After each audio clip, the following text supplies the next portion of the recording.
Something like you got her kidding. Awesome. That's right. I just go over and We're throwing it in the trash or something. I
We have 3 items on our study session agenda. First one is tentative capital outlay budget. So we'll turn the time over to Rob and his team to take us through that. All right, President Hacken, thank you so much. We're going to start off with the 2024. Yes, the 2024 capital budget recommendation. And before Jason leads us through the discussion, I just want to say I have got the best team. They're all here behind me. Look at, and I just turned around. I was like, yes, they are so awesome. And I told them, you are welcome to come, and we'd love your support. But it is an invitation, not an expectation. And they all accepted the invitation. So they're just wonderful people. It's my privilege to work and support and serve them.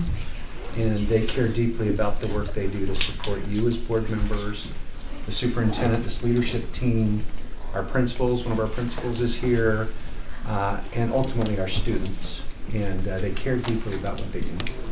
And they're imperfect people doing the best work as perfectly as they can and still seeking improvement. So with that as kind of a lead-in, we're excited to be here and share with you a couple of things. There's always more requests at the end of the money, and that's been more evident this year. The capital budget process is probably as frustrating as any process that we've had, because there's a lot of requests and the resources went quickly. One of the reasons is because of the principal and interest payment we need to set aside for new middle school, and $5 million worth of portable classroom purchases. And that's been a challenge, and anybody on the budget committee will echo that. But I think what we've got is the best we can come up with, and then some ideas if future revenue is made available. So with that, Jason will take over. Yes, sir. Would you mind just introducing your team? and what their Absolutely. roles are? I would- I'd just like to have them I would love to. be recognized. Jason Sundberg, you know, he's my assistant business administrator, director of budgets. Robert Boyer, he is one of our directors. He's over the reporting and compliance end. And I love having Robert on our team. He thinks differently than me, and he asks questions, and I love that about him. And I'm going to keep saying it in every meeting. Lee Tweedy, we love having her on our team. Some of you know her from schools in years gone by. When you stole her from a school, Yes, we did. And I'm not even going to apologize. She's fabulous. She's our director of training and support for our secretaries, our accountants, our principals. And she's just awesome. I love having her. Her experience and voice on our team has been just a breath of fresh air. Austin Press, he is our new senior accountant that's working with Robert under the compliance and reporting end. He just completed his CPA. Awesome. So congratulations to Austin. He's a fabulous young man and has done a great job in our budget team and now will be doing it in his new role. Derek Farnes.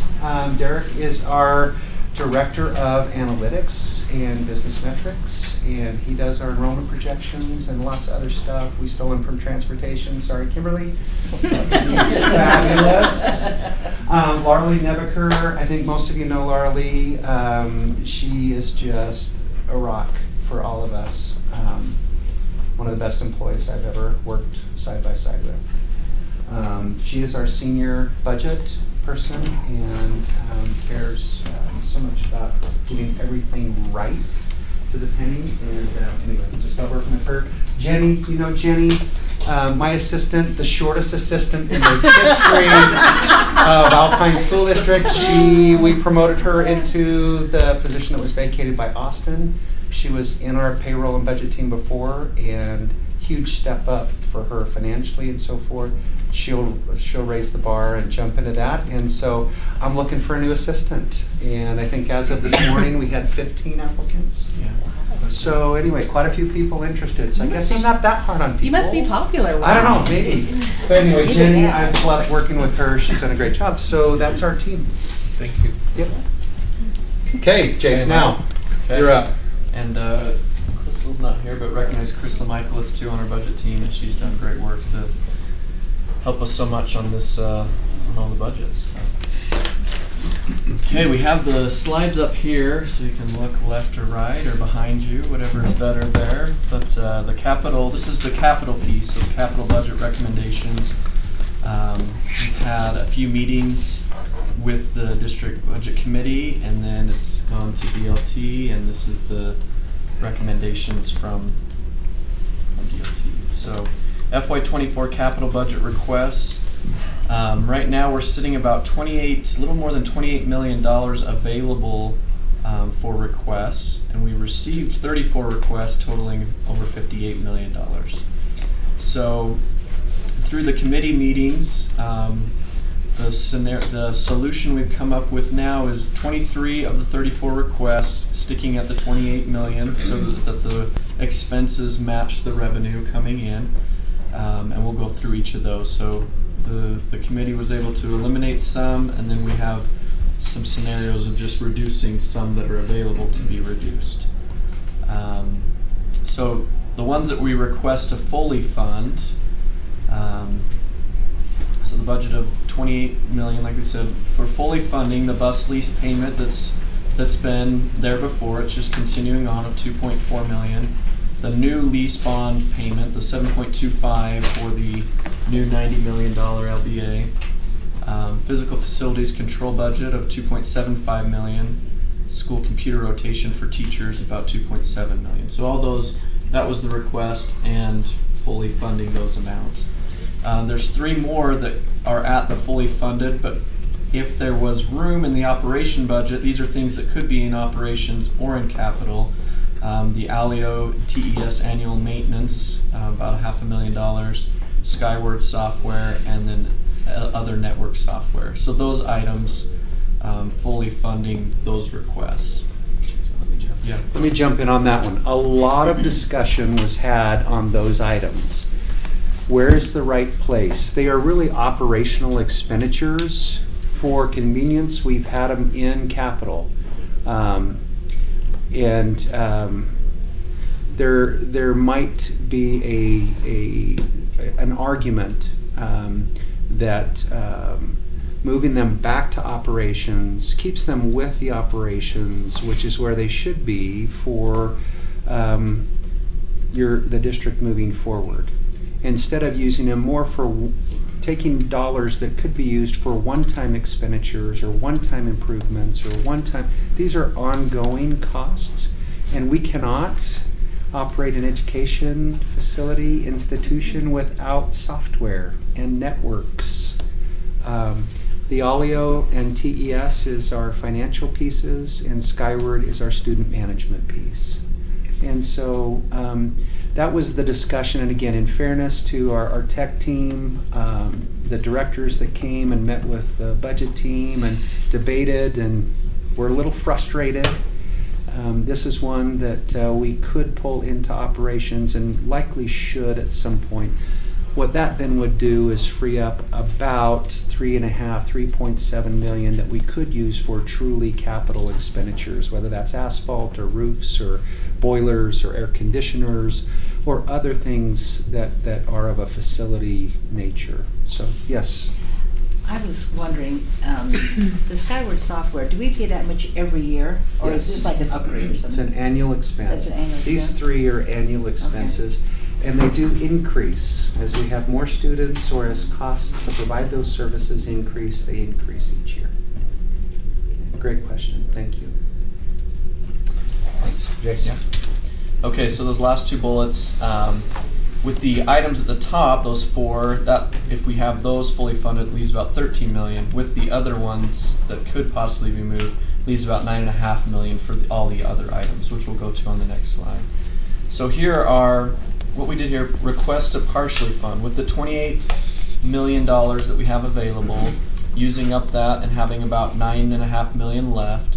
So the solution here was just some of these items, they have to be there, and so we say, okay, we're going to reduce them by 54%. It's about 46% of the requested funding to be able to have these items. So like the facilities HVAC, I think started at about 4 million, and with the reduction down, it's about 1.8 million, and so forth going down. So we got HVAC, roofing, you can read those there, phone systems, computer repair. The 21st Century Software, which is the third from the bottom, is one of the other items that could possibly move to operations budget, and the fully funded amount is about 816,000. I have another question, and probably other people do too. On the HVAC and the roofing, are we putting off things that are going to create problems down the road? Yes. I will never forget Jess saying it's cheaper, it's better to repair a roof before it fails. So, and we got roofs that really need to be done that have been cut, because I think that's a problem. It is a problem. Probably will be a problem. But when you have 58 But million you in have to balance requests your and budget. 28 million. And that, I have to say, like, Yeah. this is the meeting I dislike the most all year. No offense to Robin, to Jason, because you guys do a great job.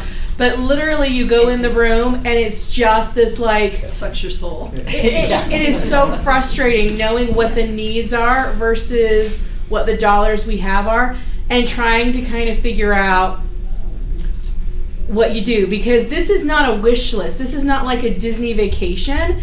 This is all of these are needs. None of these are nice to haves. These are needs. And that, I think, is also the hard balance to strike. It's figuring out everything needs to be funded. We don't have the dollars to fund everything, so what can we partially fund? And what are we kind of keeping our fingers crossed on for a couple of things? And that also means we're deferring projects that need to happen now that are going to cost us more later. But this also goes back to the result of when we have a failed bond, we have limited funds to accomplish what needs to be done. It's going to cost us more. Yes, there's a cost to it in one way or another. Go ahead, Rob. just, this might be a question for Kimberly, but the 54% reduction, does that make some of these requests like not doable? Or are you just gonna take the 46 and do what you can? We're just going to do what we can, Yeah, so what we get. some of our buses will only have 3 wheels. No, that's what I mean.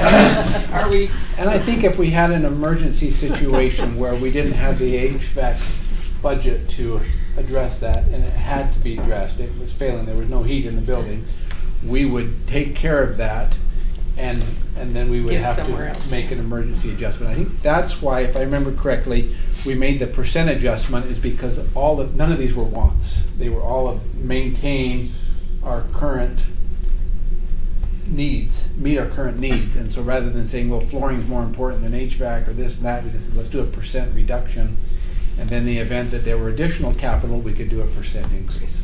Okay, so let's do it, for instance, if there is additional capital, would you spread it equally among all these?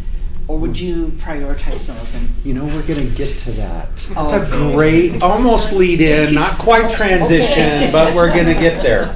One other thing, again, I'll just double down on what Superintendent shared. If a roof fails or an air conditioner goes out, we're gonna do our very best, we're gonna fix the roof, right? But the challenge with an air conditioner or a boiler is most companies don't keep those expensive products on the shelf in their warehouse. They order them.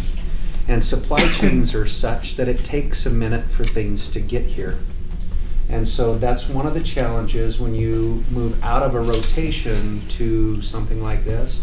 It impacts our ability, again, in our team, I have full confidence in Kimberly, Frank, our team. They will take care of kids. We will make things happen in a Band-Aid way, but the timeline to get things here is extended, and so it may be a minute before it's fully fixed, if that makes sense.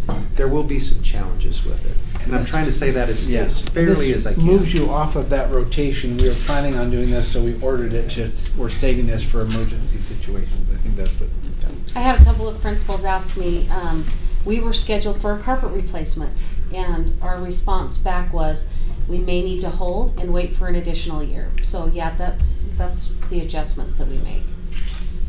Well, I can see, Great question. some things you can kind of fudge a little bit, like you can squeeze another year of carpet, but HVAC and roofing to me are huge. I really hate not taking care of those in a timely fashion. I don't know what the answer is. favorite budget meeting. Yeah, I can do that meeting. It's- Over their heads. Yeah. Okay, great questions. We're almost to the point where we talk about other solutions if resources are there. So some of the requests can be funded from other sources. So here's a summary of the ones that can be, so a production printer for a print shop can be able from their revenue or from the warehouse. There's a grant possible for student safety vests. There was a request for the facilities portable classrooms, the $5 million, but that's built in with the $90 million for the LBA. Can you explain what those safety vests are? They're for sped kiddos for the Buses. buses, so that they're Okay. buckled in appropriately. Okay. I was trying I to know, figure you're out like on my throw own that how one this out. No. work, But Yeah. Not to direct yeah, traffic. Yeah, it's not that. I was like, what is this for? Okay, thank you. Secure transport. Okay. And I will say that was a Same. request from last year, and I think potentially the year before. So sometimes too, stuff is coming up that we've, We funded some of that. yeah, we funded some of them last year. It was Out of like double ESSER. that. It was We double funded that, some I at ESSER, think. if I Yeah. remember. Didn't we? Oh, they never expended the funds. Yeah. Hey, Crystal Michaelis is here. Jason here. This is the other member of our team. See, it's Okay. gonna turn around. Crystal's awesome. Okay, sorry to bring that up. Yeah. I just want to No, understand. great point. So those student safety vests, is that something that's reoccurring every single year, or do we just start replacing those that are worn? Do you want to hit that? We replace a certain number, but it's not something that we have to do every year. So for example, right now, if we were to buy a new bus, I'd need to buy additional for transporting young age children that need a vest. I would need to purchase a certain number of vests to be able to outfit that bus. So for 12,300, how many vests are we going to be getting? I don't know. Good question. We'd have to go back and look at, do you have the detailed request, Jason? Yeah. Or why don't we, one of the team, can we pull out the detail so Jason can continue? we'll circle back. We'll Okay. answer that. Okay. Go back to the slideshow. So if additional revenue becomes available, like we've discussed, we can increase the percentage reduction for funding. We're looking at one right now. There's some things in the legislation where there may be some additional right away. Was it 7.5? Yeah, 75 million funded or recommended from executive appropriations one time for capital, facility, technology. Statewide. It Not was just for Alpine. it was 175 million. The latest, and again, things can and will continue to change until midnight on Friday. But the latest, I'm happy to share with the board if you have. I printed it out, brought it to this meeting just in case you asked questions. But line 301, one-time funding 75 million for school safety, physical facility, and capital. So that's one that, if it is approved, that's one that could impact some of the unmet needs here, or as Jason has said, increase the percentage that's funded for those items. The board will have to determine that. Do we get 10% of that? Or is it- Roughly 10%. We're about 10% of the state. And Rob and I were discussing earlier, some of those things, if we receive additional, that may be going to increasing all these or other things, other items. I did a quick calculation. If we did get this additional 7.5, that 46% funding would jump to 78% of the funding. So it's a big deal on That's that. good. But, There's some breathing room.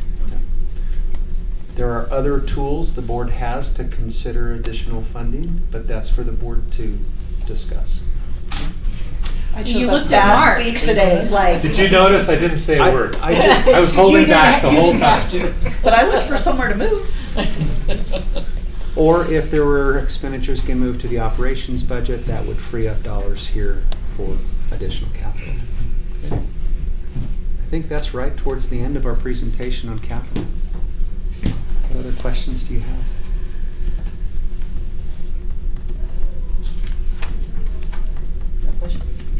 Leaving people speechless. Yes, please. 50 vests. There you go. 50. Okay. Are these installed? It's one bus. Like it's installed in the bus? Can you read the details? It says this request 50 new child safety vests, which are used to secure smaller students in a bus seat. It's probably installed. My guess is To yes. replace current older vests that are past usage. Okay, great question. Thank you. That help? Awesome. Anything else? I don't have anything else. Okay. Anything else that we missed? Put me on the spot. Okay. Thank you to Rob and his team for that information. We will hope that we can take care of most of those needs. We'll see what we can do. Okay, number 2 on the list is district restructure, and I think we have some people here interested in this conversation, so I'll turn this over to Dr. Farnsworth. Thank you. This has been a topic that the board has discussed in the past.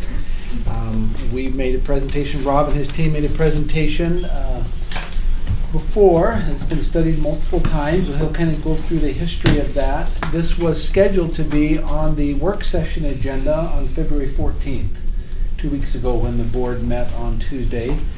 Given the nature of the other items that we discussed, we did not have time to discuss this, and so we have put it on our study session today. Appreciate Rob and the work that he's done in updating this, and so he will take you through some information that should be familiar to you that you've seen before with updated data, and then we will look for some further direction and guidance from the board on possible next steps as we study district restructuring. Okay, thank you, Superintendent. Before I jump into this, I asked Jason to jump out to the website and show everyone here where this information is located. There's so much information out here on our website that a lot of our public, and whether it's hard to navigate, to find, or it's just they're not aware, I think we can do a better job at making them aware. We met with a few mayors the other day and we shared some of this information with them, and they were very pleased to see that there has been a lot of discussion in that. So if you go to business services in the departments, and then in the historical reports, there's all of these are hyperlinked. There's information out here on if you want to know about redevelopment agencies, if you want to look at our PAFR, which is one of the best documents that I think the team has put out, because it's like 20 pages and it's like full of graphs and charts, and it really takes complex information in this book that's like 200 pages and makes it simple, and it's about 20 pages. You can see that, but right here you can see district restructuring study. That's the folder. So all of the information that the board, the charts, the graphs, the data, is the presentations that we studied in 2021, they're all here. Okay. So, and we will add this presentation into one of these folders for the public, so they'll have access to this as well. So with that, since 2020, Alpine School District has studied in public meetings this issue 4 times. There are several things that we have done over the years as we've considered how best to meet the needs of students and how to do it in a way that is sensitive to the academic needs of students, the financial impact on taxpayers and families and businesses, and the responsiveness of the district to meet concerns or issues throughout. And we talked about different lenses to look at district restructuring. I know Board Member Hacken talks about those 3 lenses when she talks to people about changing the structure of Alpine District. But we talked about those at length in 2021 during the 4 study sessions that we worked on this. We also identified several items that if a school district were to split, there are some things that need to happen. And we need time to make sure those things do happen, that we work with policymakers, that we work with the board. We created a West Transportation facility. We have a facility in American Fork. We have an older facility in Linden that we had for our transportation facility. But in order to support, bless you, in order to support a potential restructure or multiple districts within our boundaries, that we need to have services, we need to have facilities in place to meet those needs. One of the big issues with the Jordan Canyon split was one side had all of the stuff and the other side didn't. And so the costs were very high. And we've been working on those types of things for 20 years. And so a lot of people just don't know that or don't think about, oh, you put a bus facility in Saratoga Springs. Well, why did you put it there? Well, these were some of the things, again, that we needed to think about. In addition to that, some of the policy we worked on, Senator Andrade, Representative Malloy, both from Lehigh, Senate Bill 78 was passed in last year's general session. And what that bill did is it allowed a board to expand to 9 members. The thinking that is if a district were to split, you expanded the number of members, then if it's 2 districts or 3 districts, you would have board members who are aware of processes, are aware of employees, agreements, decisions, facilities, etc., that if those districts were created, then you would have board members that could become board members on those different districts. So that was the thinking. It gave a Board of Education the option to expand to 9 members. In addition, with the Orem, we showed you the folder that's online. We provided a ton of information to Orem city officials. I know Board Member Wilson, Board Member Hacken and I met with city council members multiple times for hours. Board Member Clement and I met with 2 council members for about an hour and a half one time. But a lot of information was shared to answer questions about what if we choose to do something different and what's the impact. In addition, this session, one of the 3 things we had identified as policy concerns was A larger district has economies of scale.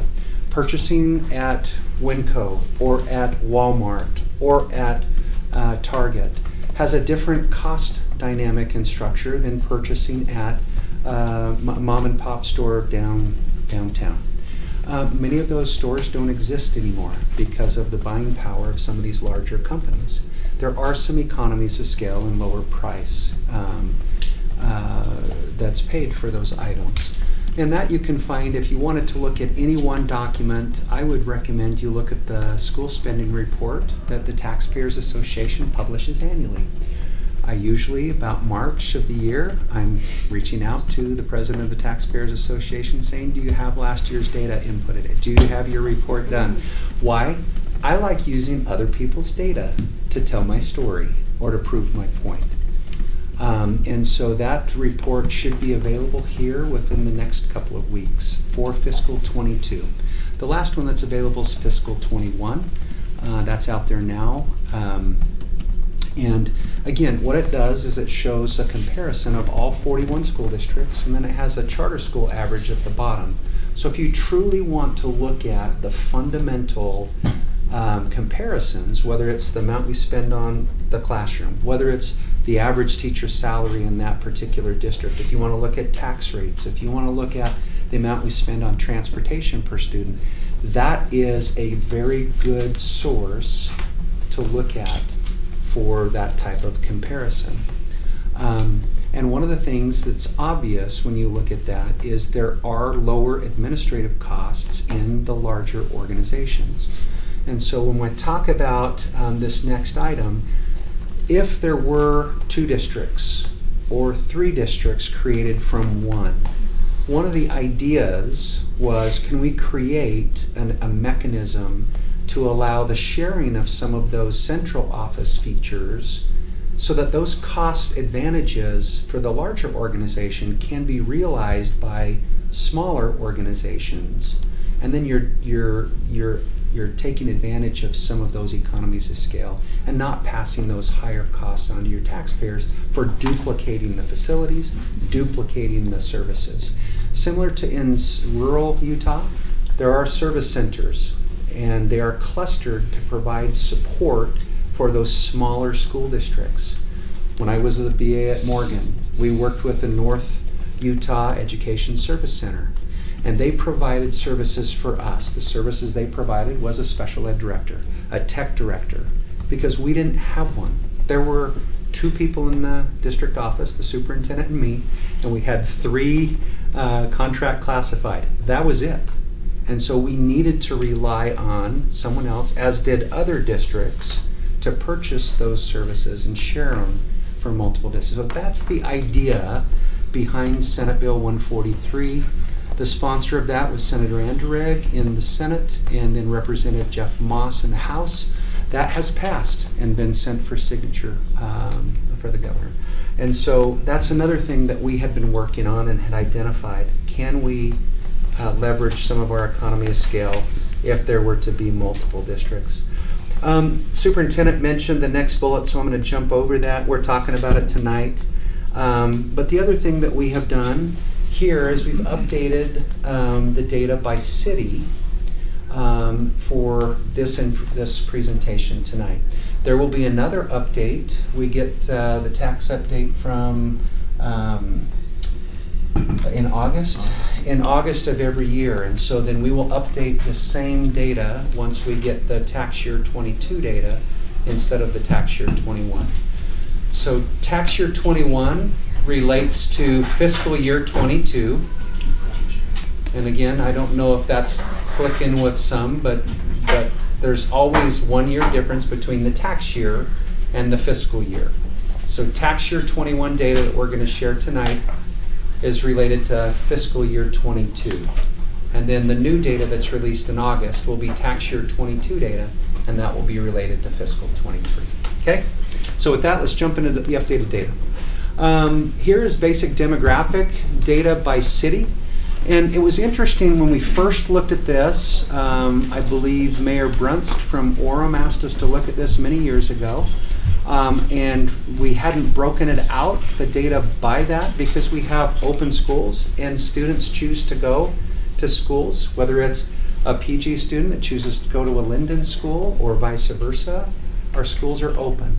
And a lot of parents make those choices to take their students to schools out of boundary. But we wanted to break it down in a meaningful way and compare it to the census in 2020. So here you have, by city, student information. You have census data from 2020. And then you also have a comparison of what the student population is to the city population as of that census. Now again, we're in 2023. Is that number different? The answer is yes for every one of those cities. But in some out west, where I'm at, the number there is much lower than I think is what actually is there.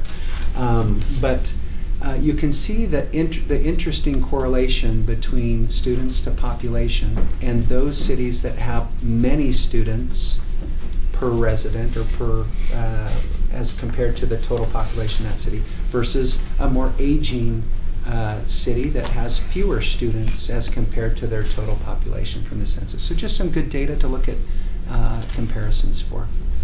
Any questions here on the student data? Could you just explain what that means exactly, students to population? So it's taking the column total students and dividing it by the census, and you'll derive a percentage. So if you look at, let's look at Alpine City, 1968 divided by 10,000, that's about 19%. So the percentage of the population that are Correct. students. Correct. That's what we got. Correct. Yep. Again, one way to look at the data.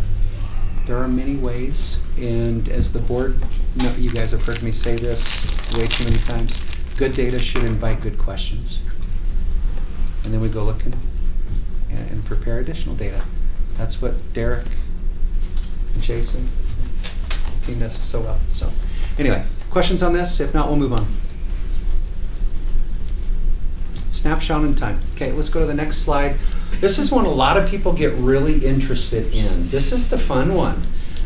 This again is looking at tax data, and it's interesting when we looked at this, we have to make some assumptions. And this has been shared with the board, so you don't need to take pictures of any slides, so it was shared out. Computer's not. Oh, I'm so sorry. You want to? I've got a hard copy too. If somebody would prefer a hard copy, I'm happy to share that with you as well. But what we did is we took the city adjusted taxable value. Again, tax value from 21 correlates to fiscal year 22. And we broke it out by a percent of total. We broke it out by different rates, tax rates. We showed the rates up there. One thing from my basic finance class that all the board members have been through a couple of times, you'll know that the basic property tax rate is actually a component of the weighted pupil unit. And some of our parents don't know that first line on your property tax notice, that's set by the state legislature. And that's the local contribution, regardless of where a student lives. We're going to contribute X amount, and then the state's going to fill in the bucket up to whatever they set for the weighted pupil unit for that year. Okay? And then there are some districts that are in recapture.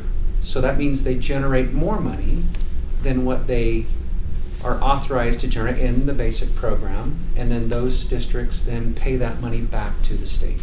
Park City, Rich District, and a couple others. I think South Summit now is in there. I think there's 4 districts now that are right on the border of recapture. So that's what that first column, and I tried to highlight it with an arrow, local portion of WPU.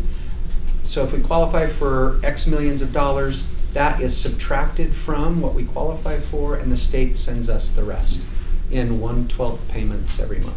Okay? The voted levy, what we've shown there is the voted authorized amount, even though the actual tax rate might be different than that on any given year.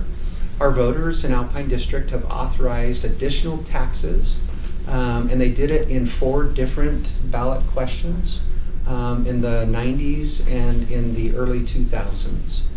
And most of those were coupled with a bond.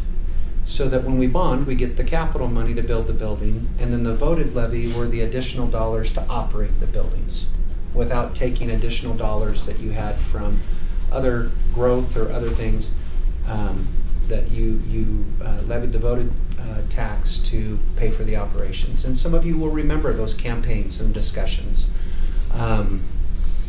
Tax laws have changed a little bit, so most districts don't go for voted levies anymore. There's not the incentive that there used to be because the legislature changed and allowed the guarantee portion, the state guarantee portion, to be either voted or board levies. So a lot of your rural districts couldn't pass a voted levy, so they used a board levy to qualify for some state matching funds. The board levy is the next one.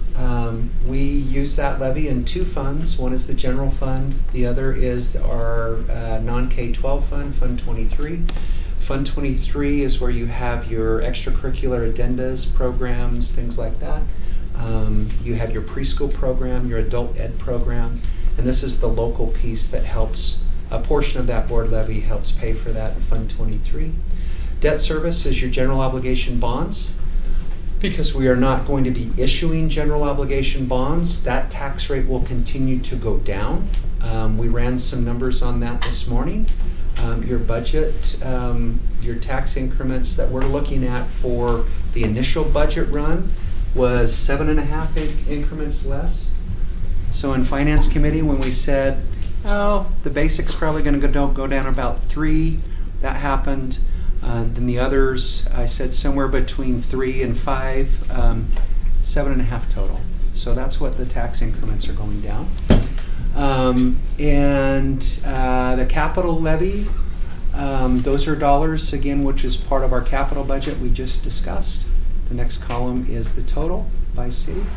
And then, again, for comparison purposes, these last two columns are simply to give context to the data before.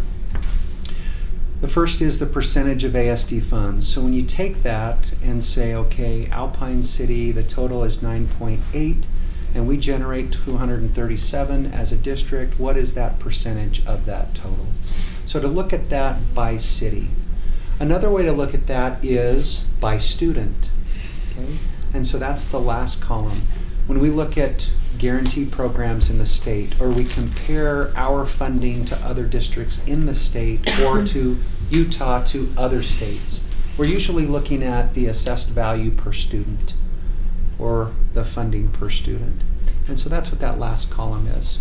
And again, you can see very different values per student. Some of our cities have a greater commercial tax base. Commercial properties are valued at 100%, where homes are valued at 55% when it comes to taxation. All of our primary homes have a 45% exemption, if you will. There is a bill in the legislature to make that more permanent. I don't know where that bill is, but some of our ledge committee have been following the bills. But right now we have a 45% exemption on primary residence. Those communities or those cities that have don't have commercial or developing commercial but have a lot of homes and a lot of students, their assessed value is significantly lower per student than those that have large commercial and fewer students. Okay. So is this assessed value or is it property tax collected? Assessed value. So it takes all of the value, and again, we have the report. We just got updated reports from the county, some RDA reports just the other day, but this looks at the total value in that community and then the number of students, and it derives the assessed value per student. But the assessed value is only 45% for residences, so this accounts for the difference between residential and commercial. Is that right? Does this account for the exemption? The exemption only is to tax collected. So yes, that would be considered. If we're looking at total property tax that we're using here, the 45% exemption would be part of that. So my understanding that the assessed value is a measure of effort of a community. Is that accurate? I would say no. No. It's not a measure of effort. It's a measure of the value, the appraised value of property within the community. It does not have anything to do with effort. It's That's a about good property. question, Ada. So It's the Rob, value of property. on that end, at the bottom, the FY '22 collection rate, Yeah. is that just the rates that people are, that's the percentage of people paying their taxes? That is the actual, from the dollars that we assess and what's actually paid, that is the collection rate. Mhm. And so there are some, whether it's a residential property or a commercial property, there are some that are unable to pay tax, or they don't have a penalty to not pay tax on time. And I'm trying to say that in a really nice way. That they'll delay and defer and pay tax in a future year. There are some reasons to do that from an accounting perspective. So when but- that happens, when they defer, Uh-huh. do they have to go back and pay the next year's plus what they didn't pay before? Correct. And then we get that revenue? Correct. Or if it remains unpaid, Utah County then has their Board of Equalization, and they deal with property tax sales or other collection mechanisms when there are outstanding property tax over a period of time. Yeah. Great questions. So if we would just look at this, apparently Linden has quite a bit assessed value and not as many students. Yep. Whereas somebody like Eagle Mountain has less assessed value and more students. Correct. That helps, thank you. Yeah. Great comments and questions. Thank you so much. Anything, Jason, on this there? Yeah, the one thing, as we were going through this in the fall and other things, the part there where it says percent of ASD funds, that's percent of ASD property tax funds, not all funds coming in. So like if we were to look at Eagle Mountain, that's 7.5% of total of the ASD funds, that's just from there. They generate more because of the number of students and the number of WPUs. So their percentage of all funds generated from, if you have property tax and number of students, would be a higher percentage than 7.5, and some would be lower, maybe that have less students generating that WPU. Thank you. That's a really Linden good would be an clarification. example of that. Right. Correct. High taxable, But lower But on the lower on the because of WPU. students. That's correct. Great. So let's bring this back to the question of district reconfiguration. Yep. So if you had a bunch of cities that have small assessed value per student in the same possibly reconfigured district, they would have a hard time actually supporting building schools for those students because they have a low assessed value per student. Mhm. That is true. And I would look to Nebo School District as maybe an example of that. You can see that on the Taxpayers Association report. If you were to look at their assessed value per student, it's much lower than Alpine's, but they have growth. And so their tax rate that they need to levy to run their, whether it's a bond, build it, is much higher than is an Alpine district. I see. Great question. So one of the benefits of being larger. We can Uh-huh. smooth that out. Or a more diverse organization like Alpine. Yeah, our tax base has changed significantly in the 21 years I've been here. And I will say, in large part due to Alpine School District Boards of Education in the past and current. And the reason I say that is the Silicon and Silicon Slopes is one of the projects Alpine School District partnered with Micron to make that happen. This board furthered that partnership with Texas Instruments just recently. And there will be an additional investment in the Lehigh community, which is Alpine School District, Utah County, and Utah, of $11 billion. And that's the largest investment, private investment in Utah's history. by 3 times. By 3 times. Yeah, thank you, Superintendent. So that has occurred here.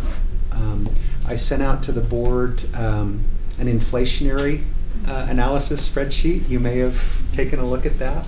If you look at Alpine's property values in those top, and you compare Alpine to Canyons to Davis, you saw us go up 40%, where others are going up 5%. A lot of that is because of the investment decisions and partnerships this board has made over the years. The higher the taxable value, the lower the rate you need to generate the funds. Absolutely. Yep. Great point. So bringing it back to that, this is just, again, part of the data set that the board, when we put those presentations together, these are the things that we studied. And this is the updated data from the data we studied in 2021. So next slide, I think we have some this is another piece of data the board asked us to look at. By city is, what are some of the number of facilities? What types of facilities? Where are they at? And how does that compare with some of the assessed value, the number of students, etc.? So this is just another data point to take a look at your facilities. 95 different facilities. There's probably, I'm not sure if we've got a couple of our leased facilities on there, but 95 facilities, and you can see where they're located. And you can compare that with the enrollment data and take a look and say, where are the facilities versus the students? Just another thing to look at when we looked at a district restructuring or this data by city. Questions on this? Or And a city could compare the percentage of school facilities with the percentage of students and see if they have more or fewer schools per capita than others. Absolutely. Well, and that would be significant in terms of a district reconfiguration, because Yes. the physical school buildings would go with the city. Correct. In a new district. Yeah, the opportunities and the costs associated with those buildings. They're by statute, they're applied by geography. And whatever that boundary of that school district, the remaining district, the new school district, that's where the facilities would be assigned by geography. Okay, great point. And Eagle Mountain, you see 9.47 facilities, but if we were to go back and look at the student numbers, I want to say 15%. 15.22% of So total students. 15.22% of the students, but 9% of the facilities. So one of the things you would take from that is your school size, the number of students per facility is significantly higher in that city versus another city that you could look at where the number of facilities might be a high percent, but the actual percentage of students is much lower. Okay. All right, and I used Eagle Mountain because I live in Eagle Mountain now. All right, now one of the things this was really interesting as we shared this with the mayors. This was the final slide from the September 2021 board study. And I just think it's interesting again to remind the board what we as a business team recommended and what we said are cautions. So what we recommended is accept the study results and then update the study, reassess it, and consider either a vote that was non-binding or a survey in November of 2025. That was our recommendation. The board said, Rob, thank you and your team, great work, we love what you did, but no, we're going to look at this annually. If I remember correctly, that was kind of how it went. And we said, great, we'd love nothing more than to study this annually. So that's why we're here today. So we're so happy, we'd love to do that. Let's look forward to doing that next year. So here we are again, as we talked, it was scheduled to be studied on the 14th. I think there was so much love on Valentine's Day that we just didn't get to it. We had to bring it today. But the cautions here is a couple of things, and I'm gonna, on the last page, I'm gonna share some additional things I want the board to think about. Number one, we were working on a new strategic plan. The efforts of superintendent, the leadership team in bringing that about, the board members that were on that and gave just tremendous feedback. We were right in the middle of that work, and that was a caution. If you're going to take to a vote or split a district, and you're right in the middle of something that will affect the academic outcomes for students and bring schools into coherence with clarity and complementary and collaborative. I'll use a word that Dr. Ruiz uses often, braiding their efforts and funds for student outcomes. We're right in the middle of that, and that was a caution, something that we were concerned about. The capital plan, and that was the deferred capital plan, which is now the further deferred capital plan because our public said thank you, but no. And we have significant needs, and that deferring those capital needs is a significant impact. And what's happened with inflation? Costs have gone up. So those deferrals have resulted in additional costs. Kimberly will share some of those with you, and you saw some of that also in our capital process. Expansion to 9-member board, that we got done. The service center, that is now done this year. So, but I just wanted to remind the board some of the things that we shared as recommendations and cautions. Now on the next slide, a couple of things. There is a new bill. Senator Grover is the sponsor. It has been held in Senate rules.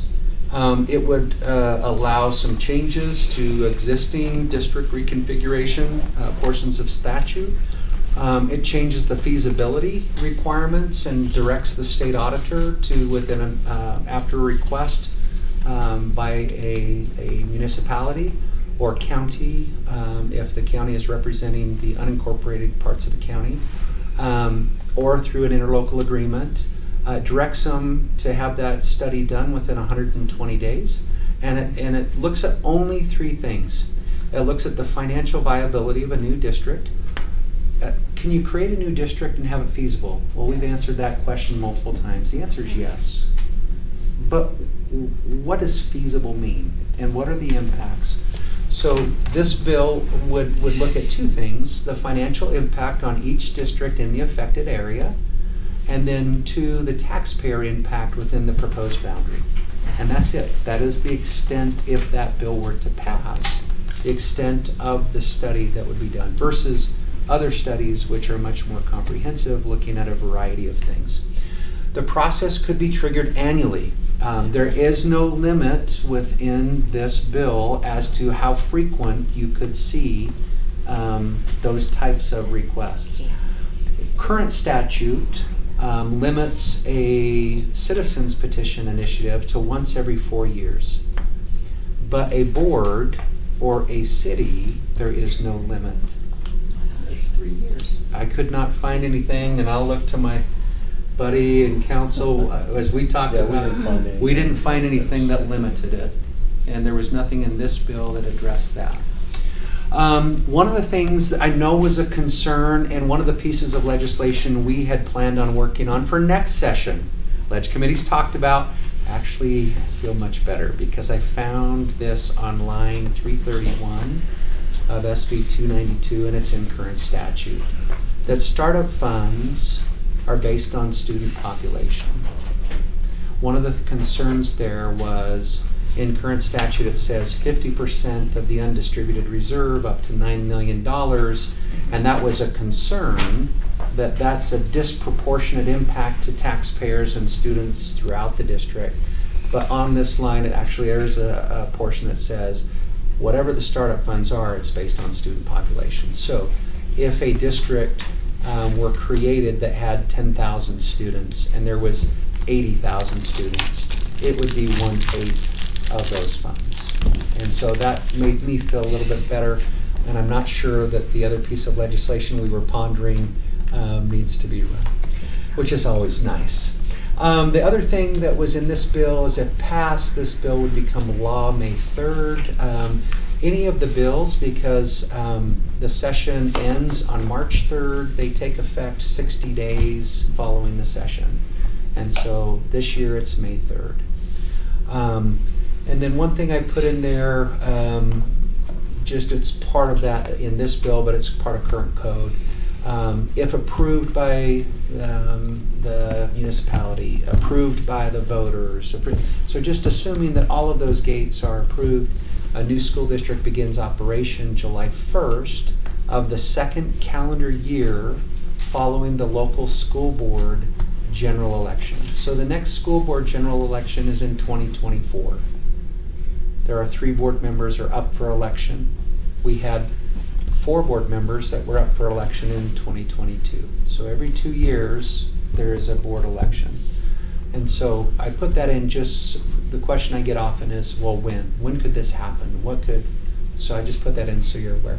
And then the other thing just to consider, what is the process for communicating and engaging the public so that they know that some of these things, 1, are being studied, and 2, where can they go to find resources to look at and to evaluate. That was a comment that came up in the meeting that we had with the 3 mayors and 2 council members the other day. And so I put that here as something for the board to consider. Now the last slide, this is the board work. We're going to be done. My goal is to be done before 5. I'm about 2 minutes and 5 seconds ahead of where I wanted to be. Actually, we're not going to do board governance. You can do all the time you want. Well, fantastic. Okay. So here are some things I think the board needs to wrestle with and direct us with. Number 1, data invites good questions. What additional items or data would you like us to study, review, compile on this issue? So I'm going to let you think about that here for just a minute. And then second, what steps would the board like staff to take? Do we want to study this every year?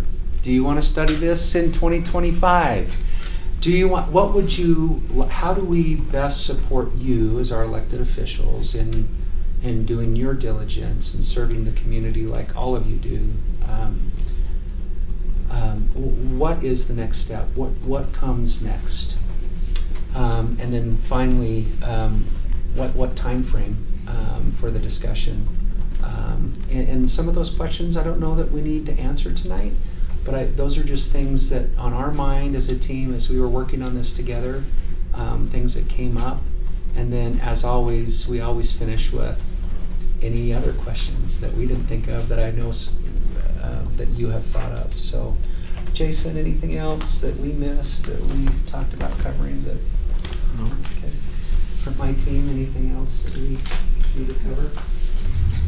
Robert has always got a good question. No? Okay, Superintendent. Thank you, Rob. So appreciate your work on that. Jason, team, support on that. President Hacken, our response was to here's the updated information. Where would the board, what are some questions that the board has? These questions up here, what additional information or steps would you want us to take to provide the information that board needs to continue to dialogue district configuration? Why don't we take a minute and just go through those questions that are up there?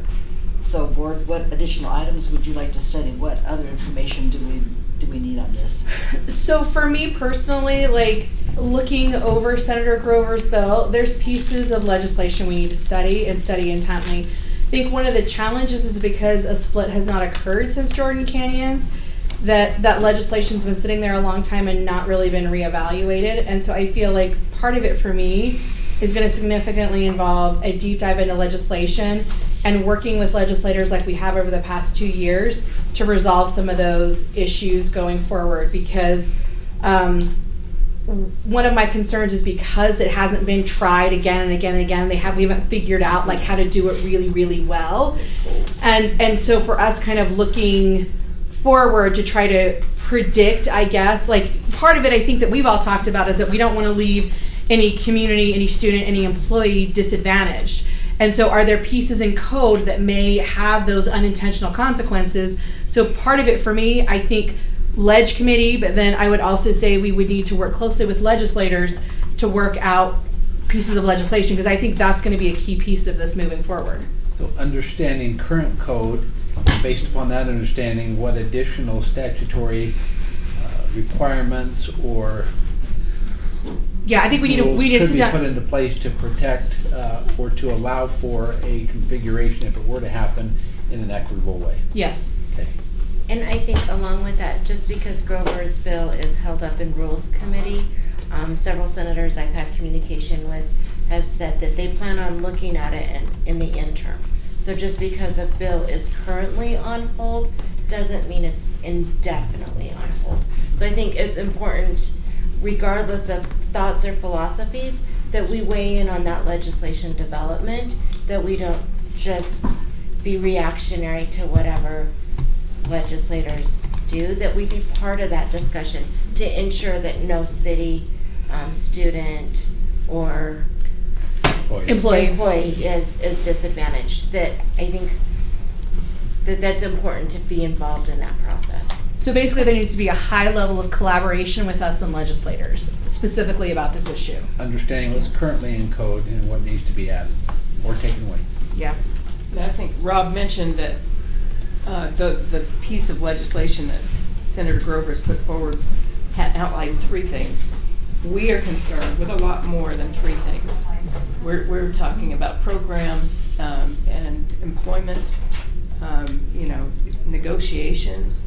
So we would want a much broader picture of how it impacts It's not just about money. SPED, CTE, all the programs. And for those of us, because I mean not everyone, I'm still back about 4 steps of the why on this. And I would love to see a list of pros and cons of what that looks like with the district splitting. What are the pros and what are the cons? And it's funny because people who talk about splitting the district, a lot of the times, people that I've talked to, it tends to be an emotional response.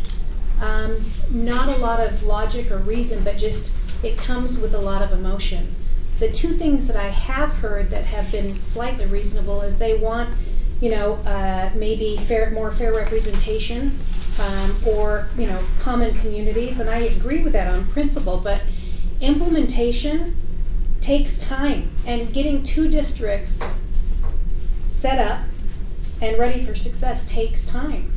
And we've all watched, what happened with the last district, and I just want the legislature, because I feel like they're being fueled by emotion from community members. I want to be able to say in a nice, kind way, let's work together, but stay in your own lane for a moment. We know education. When I say we, I mean you, the staff. Board members will come and go. Y'all. All y'all. But I'm just concerned with feeling rushed with a decision like this. And I mean, Ada brings up a good point. It's programs. It's about the kids. And so I'm kind of backed up still on the why. If Alpine School District is not fulfilling its role in providing equitable access to education through students throughout the district, then we have a problem. But I'm not seeing that. And that's why I would like to see the pros and the cons of what we're doing and what we're not doing. If we did split, if we didn't split, I'm just not sold on the why yet. Because I think let's assume that the feasibility study is as Senator Grover is suggesting, you're saying there are more pros and cons, more aspects of a district reconfiguration that need to be considered beyond the tax and the fiscal ramifications. And I mean, I'm looking at this timetable. That's quick, more quick than I would like to move on it.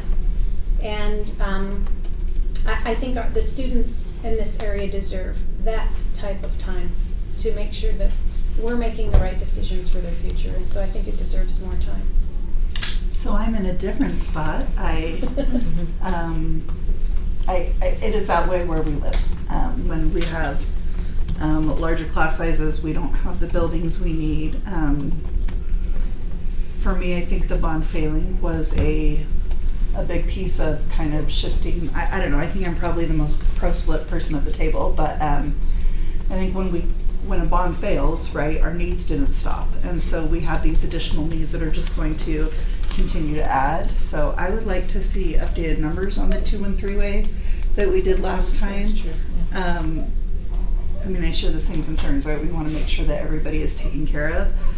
But I also cannot continue to ask my teachers who have 38 kids in a class, can you just please be patient because it's going to work? Because while our averages are awesome, and they're lower, than they've been, if you are that teacher, that student, that parent, it does not feel like But, okay, Their so needs are I being wanna met. ask you, but if a district were to split, that doesn't necessarily answer that question. Just because a district's smaller doesn't mean your classroom sizes are going to be small. No, but one of the things we heard repeatedly from patrons with the last bond was, I no longer want to pay for somebody on the other side of the district. So if our districts are smaller, then in theory, if you have just the West voting on the West, then people would be more inclined to pass a bond because they know that those funds are going to where I see. their area is. And so I know there's a whole host of reasons why the bond did not pass this time, but I think my concern is, I don't know that the pulse of humanity right now is leaning towards this, we all contribute to the greater good. It's, I want to contribute in my city where my children go. And so I think the voters were pretty clear about that. So personally, I don't think I've ever been more excited about what's going on in Alpine. Like, there's this rock star team assembled, and we have this beautiful coherence map and these priorities, and it's a really lovely thing. But I think our patrons have been really clear, and so I would be in favor of putting it on the ballot sooner rather than later. And maybe it comes at the end of the day after everyone votes that they don't want to split, but maybe they do, right? And so I think it is fair to take that to our voters and let them weigh in on that. I mean, we were talking the other day, the soonest that a new district will form, like if it was on the 2024 ballot, is 2028. 5 years is a really long time if you live in the West and you don't have everything that you need. And so I think we need to just be really cognizant of, or if you're the principal of a 1,200 kid school, it's different than being a principal of a 600 kid school. So it's kind of where I sit. Okay, so some modeling of the two-way and three-way. Yes, please. And I think that modeling is super important because the bill that Grover passed, and again, now I'm being reactionary and I prefer to not be reactionary but to lead out, would cause some significant impacts. That 40,000 ceiling, I don't even have words. It creates a massive creates disparity. A massive disparity and abilities and looking at different sides. So I think having those numbers sooner than later can drive some legislation. And again, legislation to be proactive and lead in a discussion instead of sitting back and reacting to it. Whether a split is voted on now or 20 years from now, having good legislation in place that we were part of in the creation, I think is important. And so those numbers play. And using that modeling to articulate to legislators what those numbers look like. Yeah. Okay. So I would also, I know I talked about this with a couple of people before, putting together a task force just to look at this. For me, another piece that's I think going to be essential is the time frame. I would say no later than October, and I mean October being like a hard deadline. Do we need to have that information back? Because as we're working with legislators over the summer and during interim, for us to be able to change legislation, and if there are actions that are recommended by that task force, we need time to put some of those pieces into play. And so I feel like, having the task force look at all of that, and as we've talked about things like programs, school boundaries, whether it's increasing, decreasing, or stable enrollment, it's not just about what the picture is today, it's what's the picture going to be in 10 years, and 15 years, and 20 years, whether that's MAG data or census data, and can we look at trends that are happening. I think that's a big piece of it. The other thing that I would really like to say is David's done a phenomenal job with the boundary study. If there's a way for us to put up a piece on the website to have a QR code so patrons can say, okay, I'm not on the task force, but what about this? What about this? Or can you answer this question? Because we may have questions, the 7 of us, but there may be other questions that other patrons have that we haven't thought of. So using that power of our community to get feedback from the community about these are the questions you should be asking, have you considered this? So that we can also forward that to the task force. Not every question we'll be able to answer. Some are going to be a yes, we can figure this out, or no, that's for future boards. But I think just being able to say what are the questions that the community is concerned about, I think that's a huge piece of it. So for me, having a tight time frame, figuring out the task force going forward, and then just having a path for community to engage in this process, I think is going to be valuable to making sure we can answer as many questions as possible. And this may be part of what you're thinking of in a task force, but I think it's important that, you know, as a board, we don't want to disadvantage any future district by inequitably dividing. And so I think a facilities inventory is important. And we've talked about this, you know, as a board, whether it's done independently or whether it's done in-house. But independently will cost money. Are we willing to put money into this process? Well, I can't speak for everyone else, but we're going to have to put money forward regardless, whether that is a PR campaign about something. We put money into bonds that have failed, so part of it is what's the best return on our investment. Is it better for us to get a third-party independent dynamic so the argument can't be, well, of course the district's never going to say you should split. So is there a way that and I think we can work out kind of pieces of those details ongoing, but I think just if we can come to an agreement about rough timeline, are we willing to ask for more information, and then I think we can like nitty-gritty the details out as to what that looks like. And my goal in having a facilities inventory and assessment would be to have a recommendation for what it would take to have viable services in each. And I think another piece of that is going to be land, right? Because, like, for example, we've held the Geneva property knowing that the plan is that in the future we would rebuild on a Geneva site. I don't want to change that dynamic just because we're having, you know what I mean? Mm-hmm. So, like, land needs to be a part of the discussion too. It's not just about facilities. It's also, is there space for new facilities, whether that's district offices or additional transport? Yeah. So there, yeah, I totally agree that that needs to be part of it. Other considerations? Oh, yes, there are. Having just been through this in great excruciating detail, I am more with Sarah. I am not convinced there is an urgent need to split. I'm just not. We have looked in great depth at all of the numbers, and I'm concerned about that notion, which is not just Alpine. It is a statewide, it's national. Like, what's in it for me, and not what is best for the community, what is the common good. And this nation was founded on the idea of the common good, and we're losing that. And so when every community says, what's in it for me, then we lose the ability to cooperate to help communities across the nation, across the state, across our district. So there are some misconceptions that I think we need to get information out on. One of them has already been mentioned. A smaller district means automatically smaller classes, and that is not the case. One of the pieces of information we looked at in Orem was how much does it cost to educate every student at every school. So we had it broken down by school and by city, and what does it actually cost, and where is that revenue going to come from? And if you split, then where's that revenue going to come from? And that gets back to the question of equity, is how are we going to balance that? And those numbers need to get out there. Another one is if there's a split, then the debt load of the existing district will be divided proportionally. New districts don't start at zero. They start with a debt load.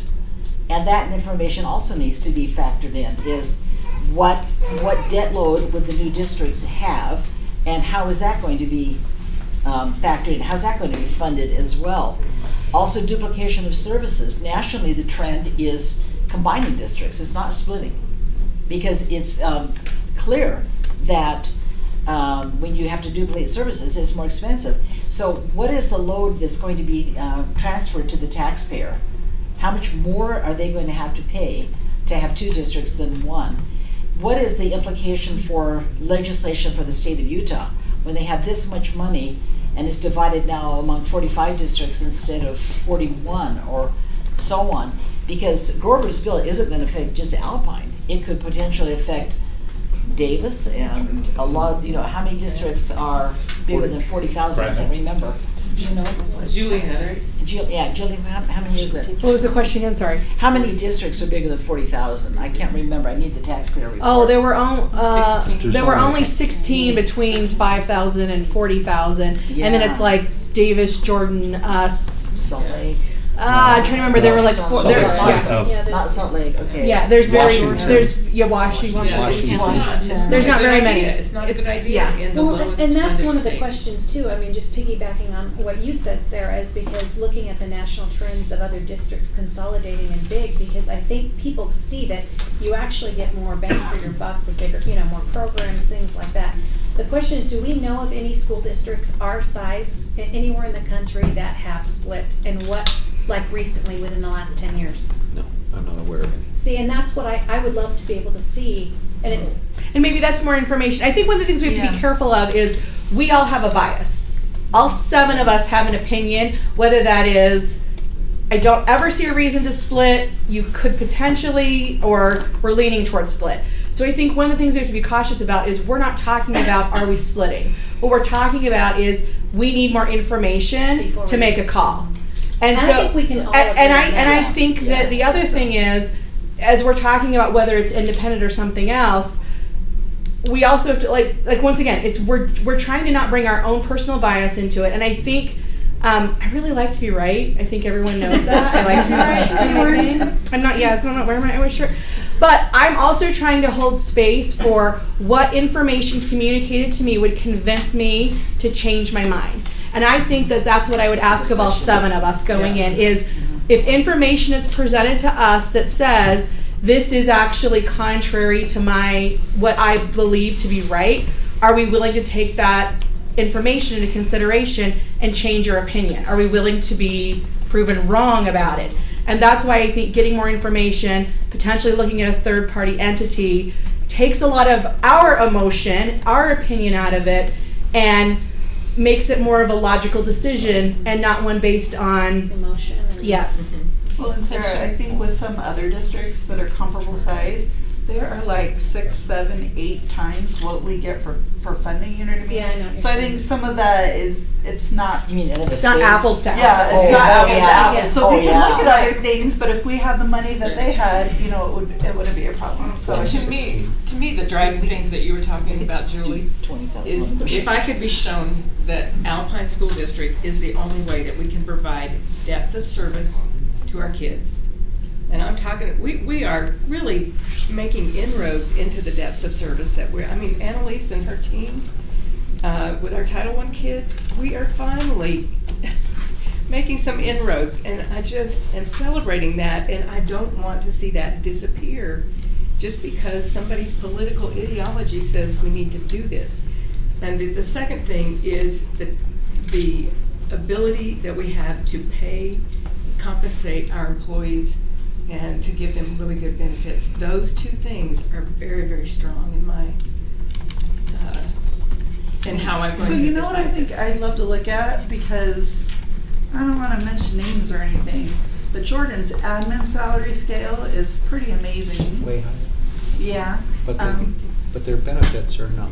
Right, but and then also, when you look at things like somewhere $50 behind in a day, so maybe I would love to study a little more what kind of the smaller but still larger, that was not right. Let me try that Smaller again. than us, but still Smaller big. than us, but still good size, kind of what they're able to do. And I know we've talked about that before, being apples to oranges, but I think there's probably value in looking at some of our similar along the Wasatch Front and what they choose And I to hope do. it didn't come across that I was adamant against a split. I'm not No. saying that, I'm just saying, I'm kind of in the space of, this is a big deal, and it just needs to be so thoughtful and intentionally thought out that I would hate for us to make such a quick decision that it really has a negative impact on students. Well, and I That's think all I was saying. Well, I think that Ada brought up a really valid point. One of the things that keeps me up at night, we're the 2nd largest employer in Utah County. If we screw this up,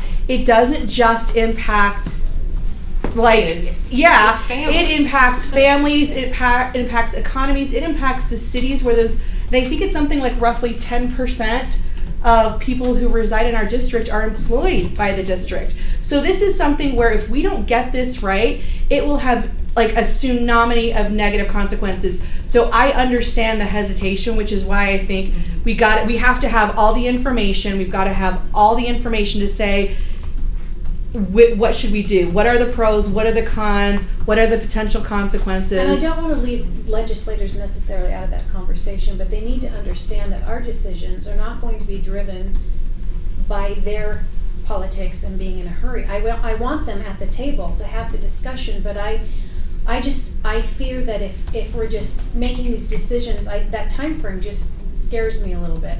Have you talked to him about the time frame? No. And I think parts of the time frame for me, like, as we know that legislation that is not fabulous is out there, that's already been drafted, is getting ahead of that, getting those legislative pieces in place. Regardless where the task force goes, we have got to look at that and work on those relationships and that partnership and getting good legislation. So if any district in Utah decides to split or is forced upon a split, that we have good processes in place. Can we provide our legislators with more information? It seems to me that they don't always have the big picture or the same picture that we do. We've been talking as a ledge committee. We've given them additional information. We've talked about sending monthly updates. So yes, we are pursuing that. Just a table that says, here's the district 40,000, here's how much goes to the classroom, here's how much goes to transportation, here's how much administration, versus a bigger district. Let them see. We have shown them that data. They got it. Yeah, so. I think, sorry, go ahead. That's discouraging. I was just saying, my concern is, I want it to be driven by us, right? Nobody is going to care about our people the way that we care about our people, and so I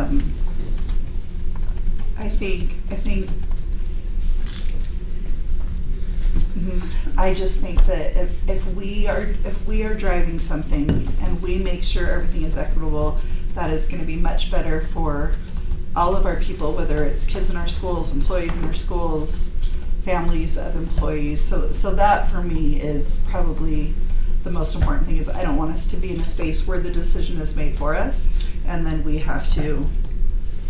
However, I do not think that's a reason for us to do it, because we want to do it before they do it to us. I don't like that argument because it feels like we're doing something that is not of value just because we're afraid. Reaction. It's We don't want to be react by fear. So I'm with the Sarahs. I do not see a reason for a district separation. I feel like if I could see that either there was financial mismanagement in the district or that student outcomes were suffering and they were not being addressed by the district, I would think that would be, I would definitely be looking at this more seriously. But until we see some evidence that a smaller district would result in better educational outcomes for the kids, I have a real hard time with that. I think just in general, we've asked for a bunch of data. I would say a lot of those are just fishing expeditions. They're just things that we think would be interesting. I would say we ought to scale back.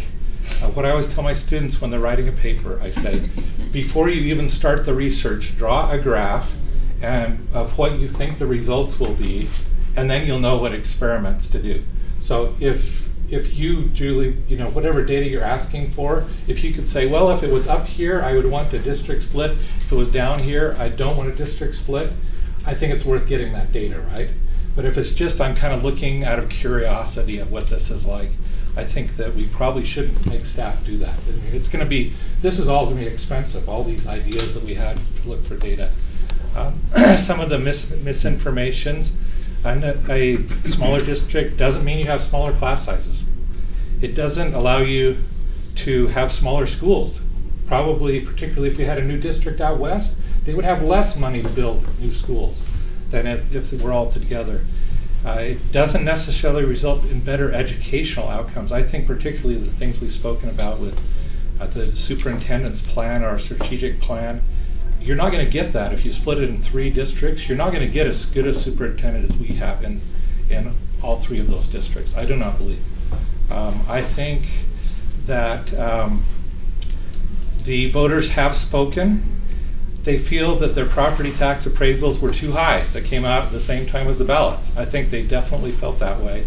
I think they were distracted by a district split discussion. There's no doubt. I've heard that from many people. However, I don't think they've said they want a district split.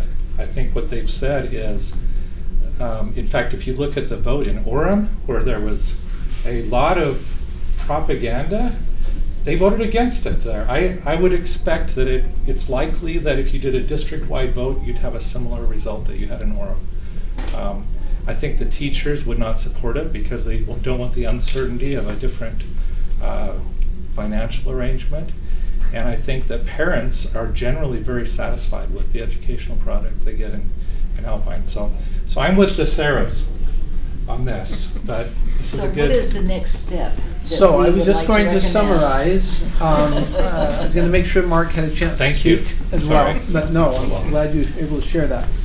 A comment I was going to make before I summarize is that some of the data that you're asking for is objective data.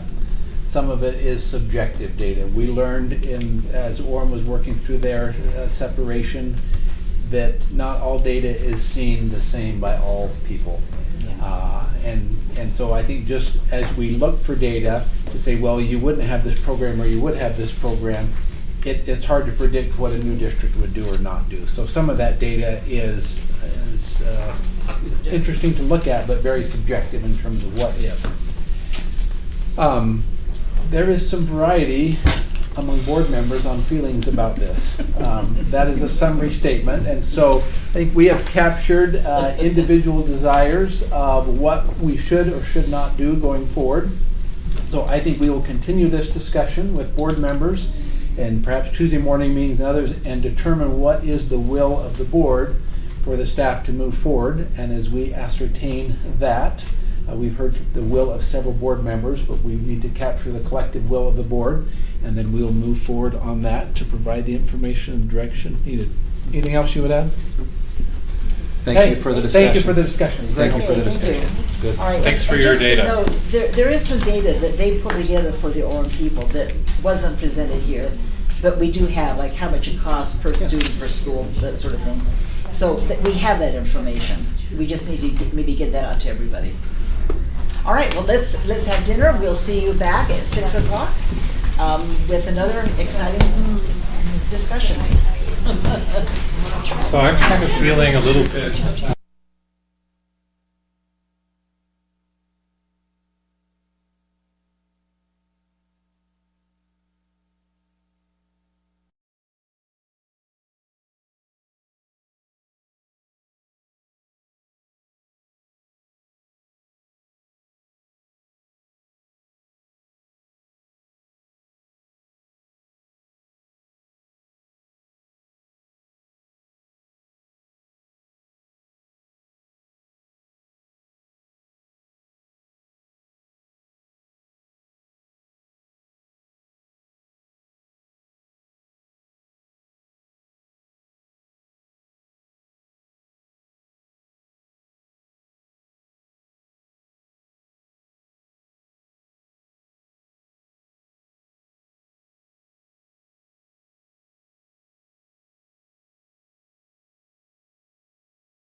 We are going to call this meeting to order.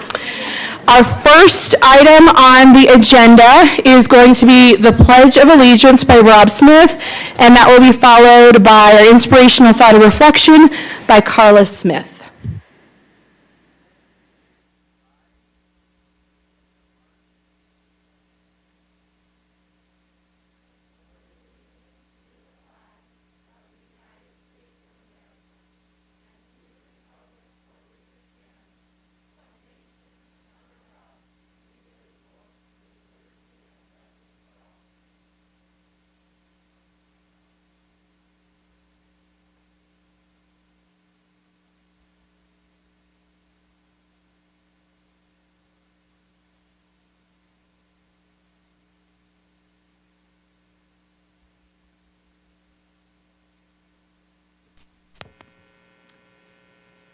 Karen Mapp, a senior lecturer of education at the Harvard Graduate School of Education, said that when schools, families, and community groups work together to support learning, children tend to do better in school. They stay in school longer and like school more. So together at Alpine School District, all of us, we make the difference for our families, our communities, and the world, one child at a time. Thank you. Thank you, Carla. We appreciate that. It was very beautiful. So as the Board of Education, it's important for us to recognize various accomplishments made by students, employees, and patrons throughout Alpine School District. As we honor the individuals and groups this evening, we acknowledge the families and others that have helped them achieve their goals. Thank you for the support you've offered to those we recognize at this time. We appreciate your attendance here tonight. It would not be inappropriate to leave after the recognitions occur if you choose, unless you really want to stay and have some fun with us. That's totally cool too. So we are excited for the opportunity to honor various individuals from Mountain Trails Elementary tonight. The Alpine Foundation is grateful to Mountain Point Medical Center as a sponsor supporting the You Make a Difference Awards. We'd like to invite Carmen Zapata and Ken Loosely from Mountain Point to take some time at our microphone. Well, thank you for giving us a moment. Kent Loosely, work at Mountain Point Medical Center, and Carmen Zapata, who is the Director of Marketing at Mountain Point Medical Center. We're really proud to sponsor the You Make a Difference Awards. It's heartfelt, and we certainly appreciate the chance to be able to do that. Rather than talk about Mountain Point Medical Center for just a moment, I want to pivot just a little bit and talk about the Chamber of Commerce. I want to encourage Alpine School District to participate and join the Point of the Mountain Chamber of Commerce. And the reason being that there's a whole lot of connections within our communities, and between the Lehigh and West in the Valley, lots of children, I'm sure. And so I want to introduce somebody today. I want to introduce the Director of Business Development for the Point of the Mountain Chamber of Commerce, Hannah Robbins. Would you stand? I think that she'll be contacting you if she hasn't already, and we'd like to be able to encourage you to participate and join that chamber. That's what we'd like to do with our time. Thank you. Thanks, Kent. Appreciate it. Okay, so we are now going to move on to our recognitions for Mountain Trails Elementary. Carl, are you doing these or am I? Sarah's doing them. Okay, great. It may seem odd that I'm the one that is doing these because Mountain Trails is her school, but I represent the board on the Alpine, I represent the school board on the Alpine Foundation board. And this is an award that is given by the Alpine Foundation, and it's a wonderful tribute to three categories of people today: teachers, support professionals, and volunteers. So when I call your name, we'd like you to come stand right up here and stay here. And then when you're all here, David will take a picture, family members can come take a picture, and we'd like to shake everyone's hand. And as you come up, then Carmen and Kent will give you an award. So the first one, teachers, is Chelsea Hickenlooper. Come on up.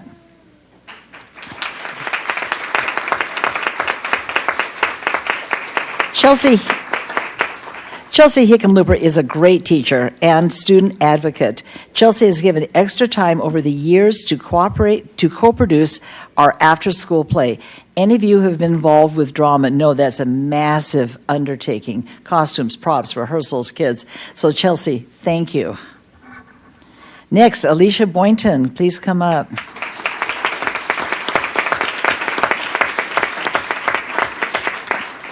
Okay, Alicia is another teacher, and she is always looking for ways to support her students and find the best practice to help them learn. She understands that all students have different learning styles. She also gives of her time after school to co-produce the after-school play. So here they are. We should make them sing or dance or something for us. A few lines from the play, maybe?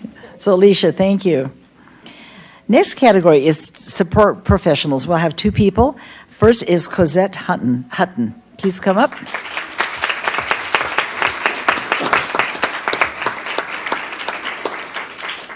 Cosette is the kind of aide that every special education teacher hopes to be able to work with. Over the years, she has learned how to run small groups and work one-on-one with our students who need extra help. We and our students are lucky to have her here. Thank you, Cosette. Next, Jason Lewis, come on up.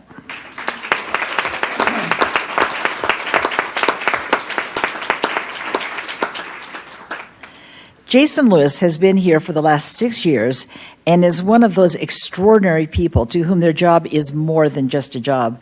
He takes pride in the way the school looks and spends extra time and effort making sure that we are in a safe, clean environment that is conducive to learning. We are lucky to be able to steal him away from his last school.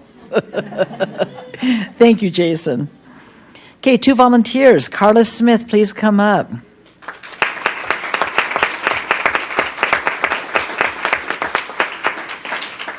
Carla Smith has been a great PTA president. She is extremely involved in the school and is always looking for ways to get the community involved. She has helped to organize fun activities such as STEM night and family movie night. Now, any of you who have been involved in the PTA knows that there is a list of 20 things they do, and it's amazing when you look at all the support they give the students and the teachers and the parents of the school. So thank you, Carla. Heather Lamb, please come up.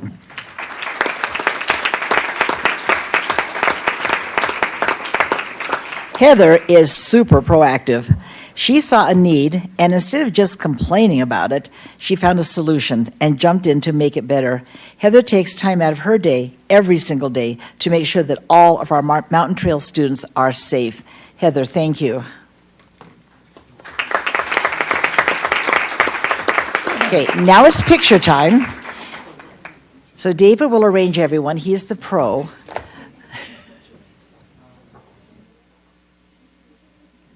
Vicki, will you come up? And I saw Cindy in the audience too trying to hide. We need you guys up front and center.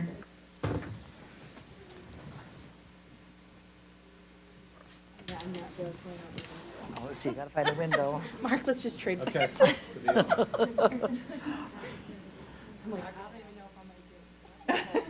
There's a little window.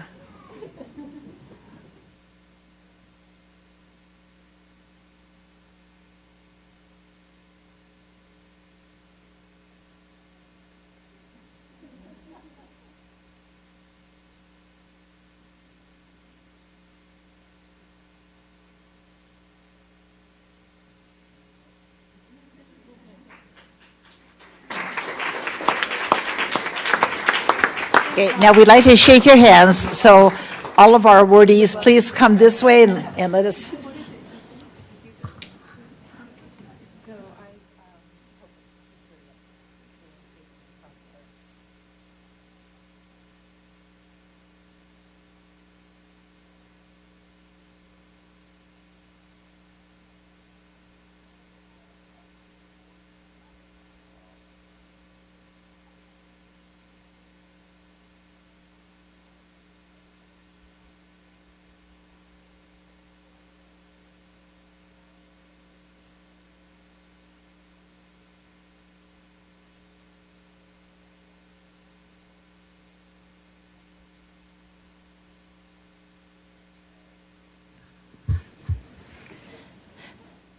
Okay, next we'll have the Mountain Trail student recognitions read by the principal, Carl Stubbs.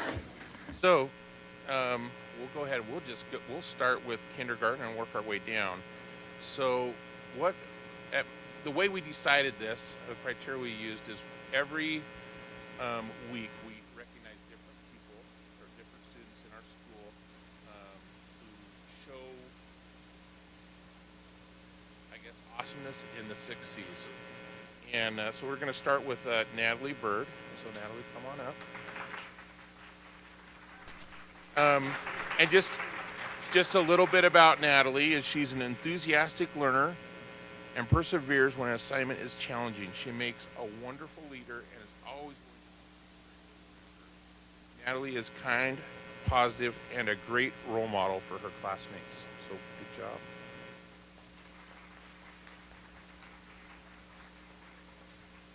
Next is Emmy Elison. She's a kind-hearted first grade student.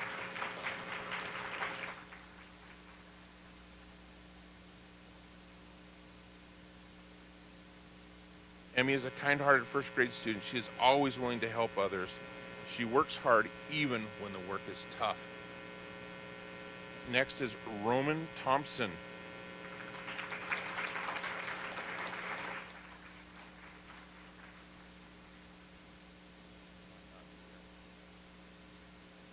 I'm going to read about him anyway.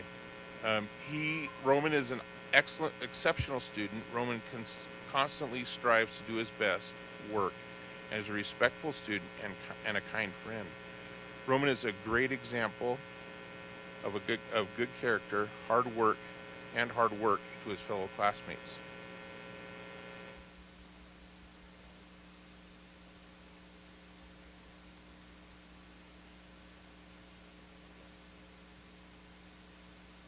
Our next one, oh, that is better.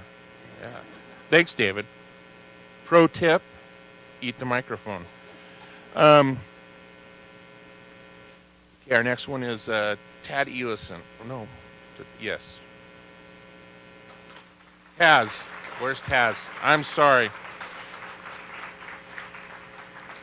Taz is honest and trustworthy. If he does something wrong, he will own up to it and do what he can to fix it. Taz is also responsible and dependable. He works hard so he can play hard. He loves being with his friends, and his friends love being with him because of his character and good sportsmanship. He loves to include everyone. Next is our 4th grade student, Mila, and I want to say Yolan. Is that correct? Is Mila here? I'm going to read about her too. She is an exceptional student. She is respectful and very kind to others. She thinks things through and works very well collaboratively. If any student is an example of the 6 C's, it is Mila. She is awesome. Next is our 5th grade student, Diego Romero Rodriguez.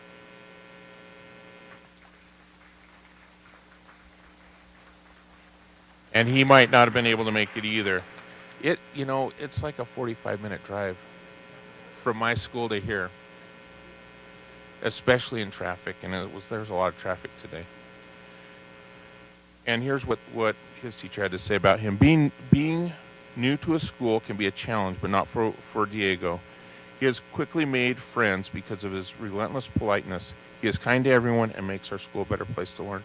It's a big thing about Mountain Trails is we have a lot of new students. 6th grade, Mackenzie Mumford. Where's Mackenzie? I'm almost certain I saw her, yes.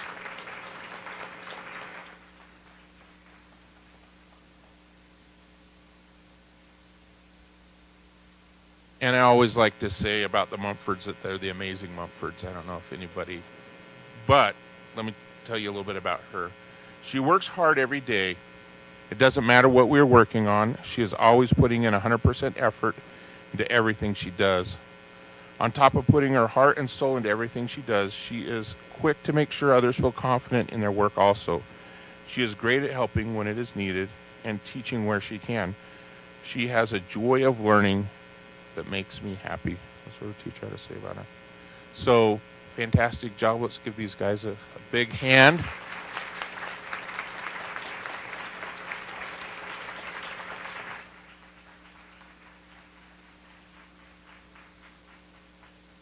And awesome job, Jenny, for doing a standing ovation there.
All right.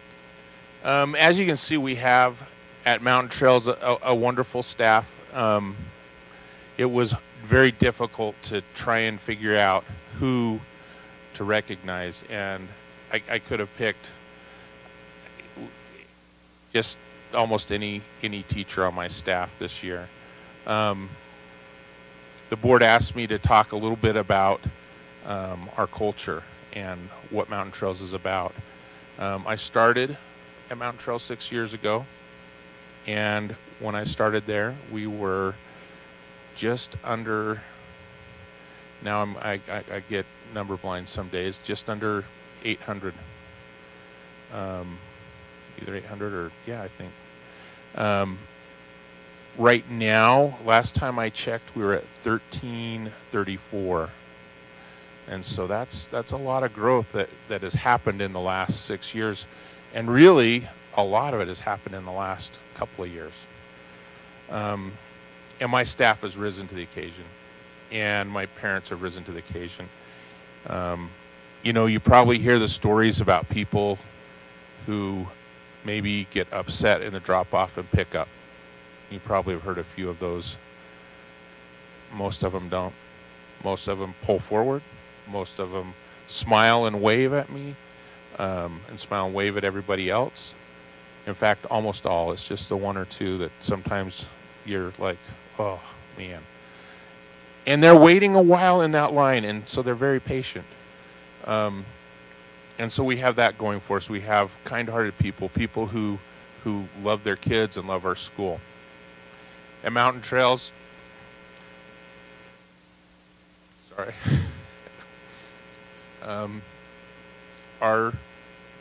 Our mission statement is at Mountain Trails. It's we, not I. They're ours, not mine. High learning for all, and all means all. And I feel like my teachers and my support professionals, they go out of their way to make that happen. They go out of their way to help those who are new to our school, new to our community, and more recently, even new to our country. We've had a quite a huge influx of refugees, actually, recently. And my staff and our school has been very welcoming and inviting to them. I couldn't ask for a better place to work. If you look at that picture over there, my goodness, that's one of my favorite pictures of Mountain Trails. I took that right after a rainstorm. And in fact, it was right after we did our first entrepreneur night. And something else that Mountain Trails does is they do really neat activities, after-school activities for their students. One of them is Entrepreneur Night. It's coming up here, and it's on the calendar. I can't remember when it is, but it's coming up soon. March 15th, Entrepreneur Night at Mountain Trails. It's like the biggest Kool-Aid stand you've ever been to. The kids love it. Think of it, you know, all these children who have a chance to sell their little knickknacks and drinks and different things like that. It's a lot of fun. I tell everybody, I feel like a rock star when I go out around anywhere, because the kids see me and they're excited to see me, and it's amazing. The culture is warm, it's loving, and it's inviting. And I feel blessed to have been a part of Mountain Trails these last 6 years. And it's hard to see a split, because you see these wonderful people that you've gotten to know and love, and you see these awesome teachers you've gotten to know and love, and some of them aren't going to be at Mountain Trails next year. But that's okay. We're still a family, and we'll still carry on, and when we see each other, we'll still give each other big hugs and be happy. And thanks for this opportunity, and we'll leave with that.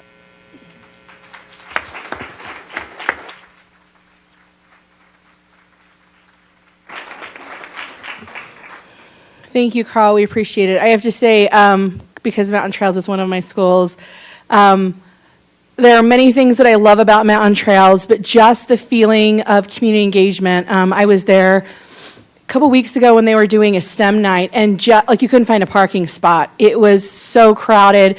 The amount of parents and community members showing up to support the school was amazing. And Carl and his staff have created such a great environment. They have kind of a Toy Story underlying theme, and Carl plays a mean Buzz Lightyear, and Cindy dressed up as Little Bo Peep. And yes, I have the photos to prove that. It's just a phenomenal experience. I think one of the great things, too, about Mountain Trails, one of the reasons it's I don't like favorites, but one of my favorite things about Mountain Trails is at least once a year I'm able to catch a student riding a horse to or from school. And it is one of the things that just brings me absolute joy in this community, that there are still kids who sometimes will ride a horse to or from school. So thank you, Carl, for being here, for representing the Mountain Trails community. We're so grateful for the work that is done there, so thank you.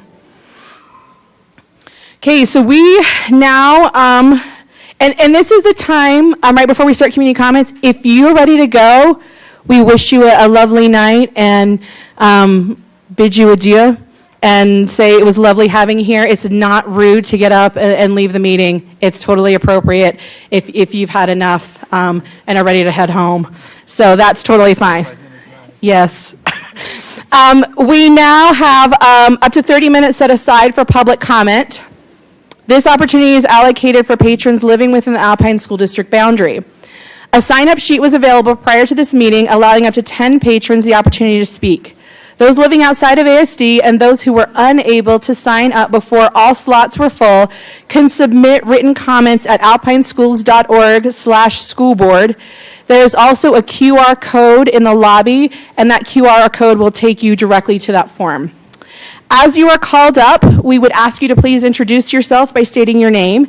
You'll be given 3 minutes to speak. While the board does not engage in a discussion during the public comment period, they may arrange for a staff member to communicate with you later. Personnel issues are not appropriate discussion items for an open meeting environment. If you have a personnel concern, please contact a member of administration or put your concerns in writing and address it to the Board of Education. So I'm going to read the first 3 names, and if the first individual would come up and the other 2 would kind of be, maybe come to this front row and be on deck ready to go, that'd be great. The first individual we have is Carissa Little. The next individual, number 2 on the list, is Michelle Bruff. And then the third person we have is Morgan Anderson. So Carissa, we would love to hear your comments.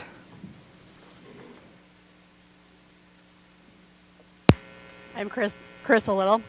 I'm from the Region 9 PTA, and on behalf of the PTA, I just want to thank all of you that spent your last several weeks up at the Capitol Hill advocating for our students. I know it's not an easy job, and I know it's frustrating at times, but I just want to thank you from the bottom of my heart for advocating for our students and all that you do to make sure that our students get the best education.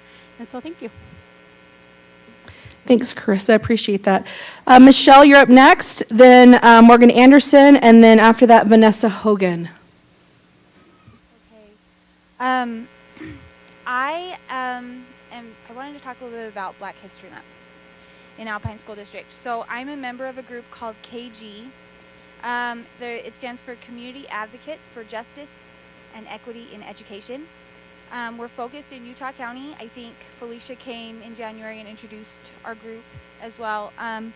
You'll be hearing from us a couple of times a year, maybe every month, hopefully. We were kind of trying to gauge how Alpine School District celebrates and recognizes Black History Month. We did see, we have a member of our group that visits schools pretty regularly, a couple throughout the day, for her volunteer work that she does, and she said she saw teachers who were recognizing it in their classrooms, which is really great. And she didn't go to a school where she didn't see that happening, which means that it is happening in our school district, but we didn't see much more than that. And that's a little bit concerning. We saw there were 3 schools who recognized Black History Month on the school website. It is important, I think, that we make an effort as a school district to recognize this month.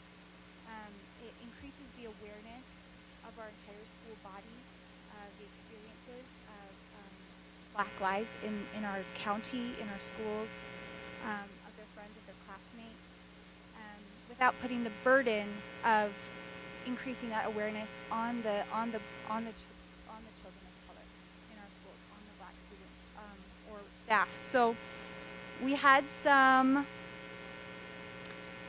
I was timed. Gosh. Okay. So we had some resources that I shared with you in my comment for different curriculum that you could invest some money in as a school district that are elementary grade appropriate or middle school grade appropriate or high school grade appropriate. We don't want to introduce things that are uncomfortable for elementary schools or inappropriate. But we do think it's important that we're talking about this in every grade level and at every school. By celebrating Black history in our district, we hope our community will become more aware of Black excellence beyond just the few Black classmates or staff they see every day. It is a safe way for us to learn about issues Black communities face or have faced, and by knowing our history, we are less likely to repeat it. So if we at KG can help in any way, we'd love to. Please contact us after or by email. I'll send you an email as well with some of those resources. Thank you. Thank you, Michelle. So our next commenter is Morgan Anderson, followed by Vanessa, and then Colleen Aitchison. Hello. So my name is Morgan Anderson, and I apologize for relying on my notes here. I listened to the previous discussion, had a lot of thoughts, wanted to make sure I covered everything that was on my mind. So I'm here today to express my strong interest in Alpine Elementary remaining open and nothing happening to the school in the near term. I have currently 4 kids attending there from 4th grade to preschool, and at least 1 more that will attend there in the future.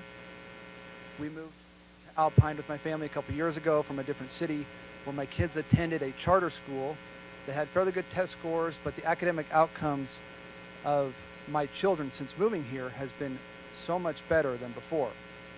I attribute that not just to quality teaching, but also the culture of the school, which would be lost if the school were closed.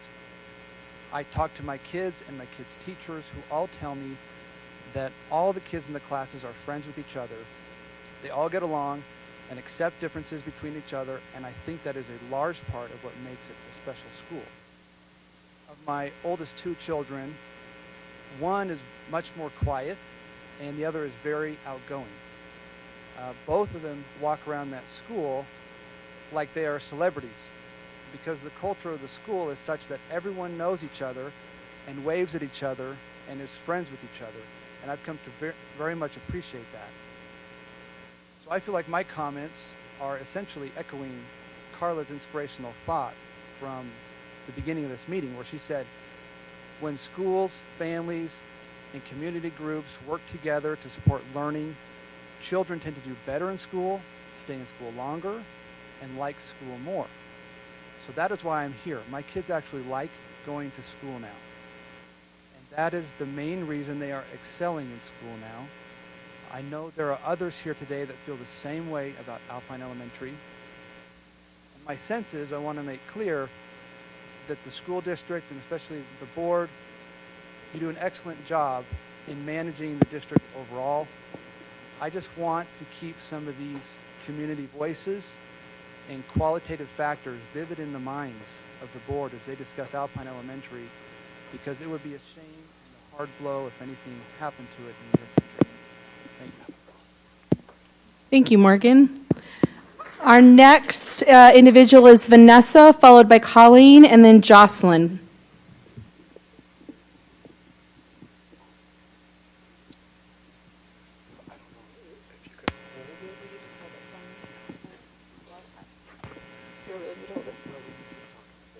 Oh, that's awkward. Okay.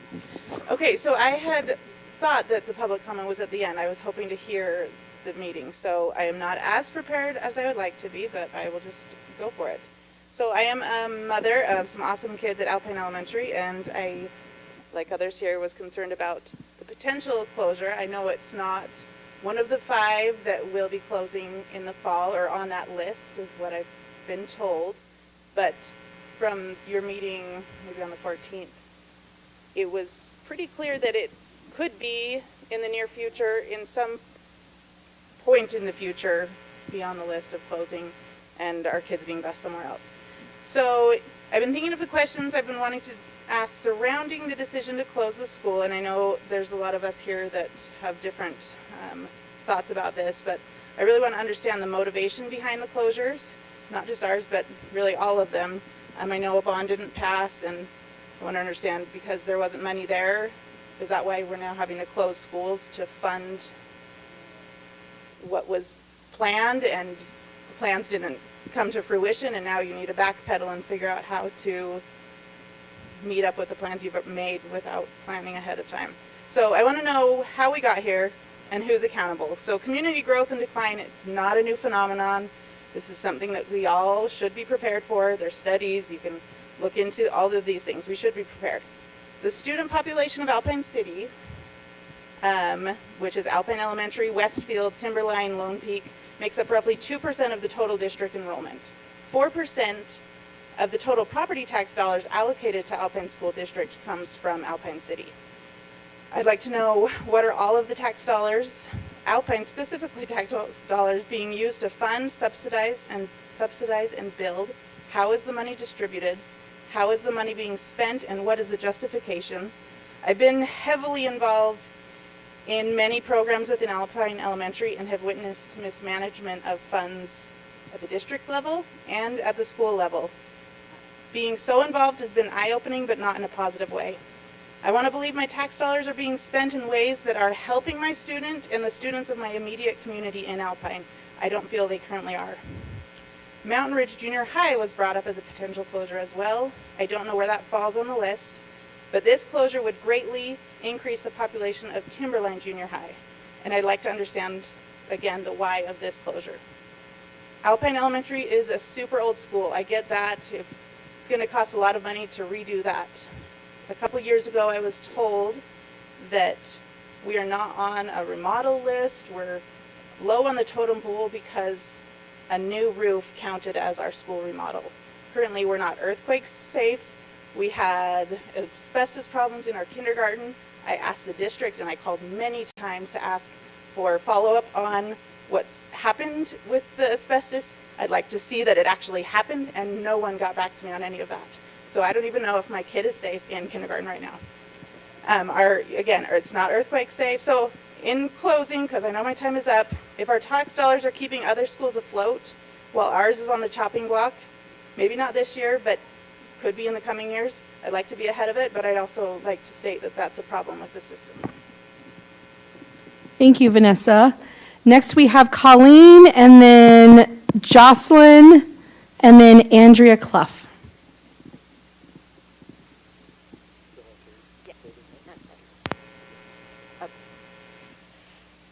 My name's Colleen Aitchison. I am a teacher at Alpine Elementary. I teach kindergarten. Sorry. My kids have gotten me, so I'm wearing a mask. So I just wanted to let you know that I do appreciate all of the work you guys do. I watch online about half the meetings that you have because I'm interested in what's going on in our school district and some of the decisions you have. I don't envy you. And I don't pretend to know all of the ins and outs of all this. One thing, I could cry when I think about the bond that didn't pass, and all this money that we need for these kids. And it's maybe not a very popular position, but I feel like we had the kids and now we owe it to them to educate them properly. I am concerned about the possibility of larger class sizes. I know everyone is. And I know that I have 26 kindergarten students.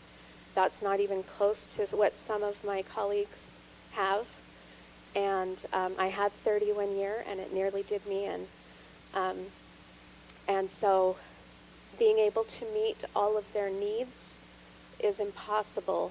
The more kids you get in a class, being able to meet those needs and educate them properly and give them the love and support that they need just gets exponentially harder with each child you add to the class. I know you know this. I'm hoping that, I know there's a big problems in the West for class sizes. I don't know if it's feasible, but perhaps we could bus kids to different schools that have more room. I know a lot were not equitably distributed, but I would love to see more busing to other schools that are already open. It's got to be cheaper to keep a school open than build a new school. So those are my comments. Thank you. Thank you. We appreciate that, Colleen. Next is Jocelyn, Andrea, and then Tracy Nuttall.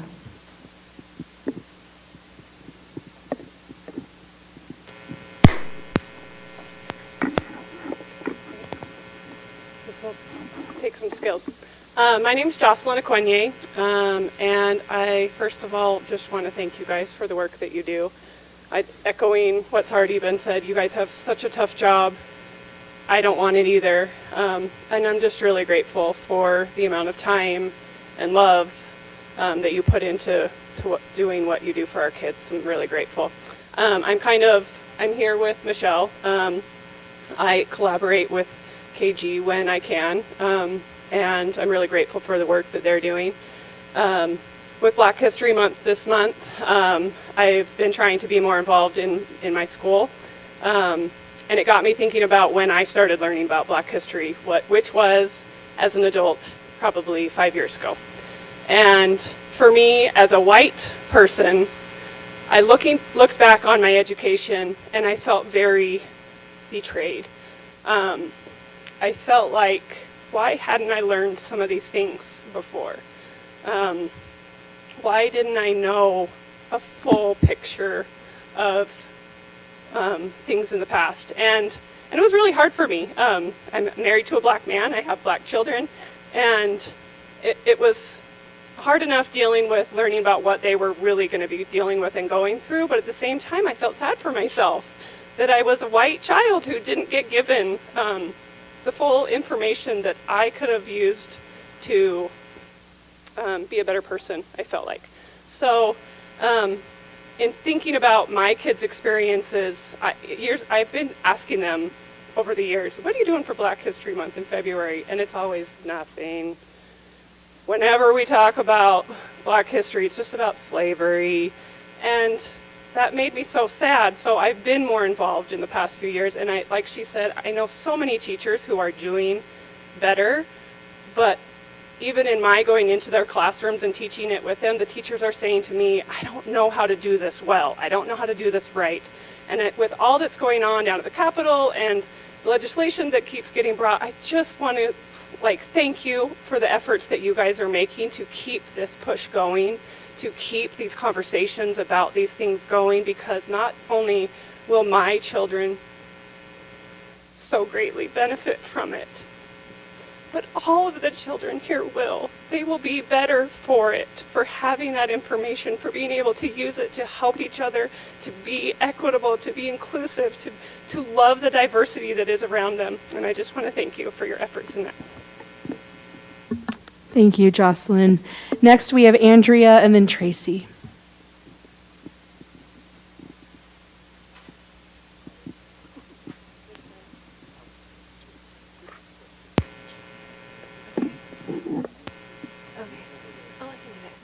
Sorry, I know I have a quiet voice, so I'm just going to eat the microphone. I came tonight for Alpine Elementary, so I had a lot of the same questions as Vanessa did, like, if it ends up closing. I also understand my kids, we live there, we've been there for 8 years. I know it's an old school, I know it's not earthquake proof, I know it needs to be done. But you have the land. I would hope that, it could be redone or used, in some way. I'm also majorly concerned about class size. I grew up on the East Coast, and my high school was 100 kids. My class was 400 kids. But I think there's some magical things that happen when you can facilitate a redistribution of the kids so that they aren't 45 to a classroom, or even 30, like Mrs. Atkinson said. I feel like a lot of things have been changing at Alpine Elementary because we have a new principal, and I know you don't talk about personnel in this meeting, but I really like him. And our school had the biggest submissions of reflections in the entire state and almost in the entire country. Good things are happening there, and I hope you will consider,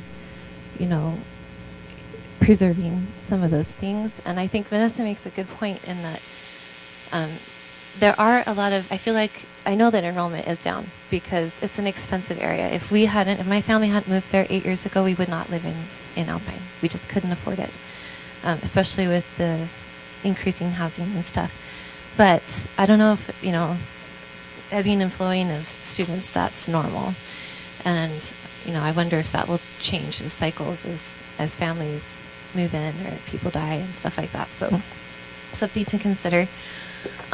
One thing I didn't know this would be on the agenda today, but the KG comments that have been made, understanding that I am a white woman, but you should know, anybody who knows me, I don't have any racial issues. I love everybody, and I've been taught well, and I was voted friendliest girl in my class. Really, and I'm educated on these things. I read Martin Luther King's speeches and his letters from Birmingham Jail, and Kisses from Katie, and Black Like Me, and The Sun Does Shine, and all these different books. I am an English major, and still part of book groups and things. I don't think you need to allocate school money to teach these things. I think this is something that you can teach with the literature that exists and with parents. And I actually feel like as a nation, we have regressed in this area, that we've made such an issue of race that we're starting to wonder, is this a big thing? And I think, no, we're all Heavenly Father's children. So I don't think you need to use, if you're struggling for funds, this should be something you should be able to teach your children, whether it's from teachers or parents, without being let's spend $1 million on this. This is common sense. So. Thank you. Okay, Tracy. This one too. Try both ones. Okay, we're going to try both. Let's see. Hi, I'm Tracy Nuttall. It's good to be here. First of all, like others, I just want to say thank you. I have a lot of respect for public officials and the process you have to go to get elected, the love that you have for our kids in Utah County. So thank you for what you do and for putting the time in. It's a thankless job. We're glad you're here. I live in Alpine. I have 3 kids, 1 at Timberline, 2 at Alpine Elementary. We moved to Alpine to go to Alpine Elementary for the dual language immersion program. We care if our kids walk to school. We chose where we live so they could walk there. These things are just really important to us. And I also believe that Alpine Elementary right now is something that really holds the community together. And it's a part of what's really making our community cohesive with, some go to charter schools. There's a lot of options right now, and just having that district school in our midst is really important to me, that it gets our moms together. Like even tonight, we're getting a lot of moms together on this issue.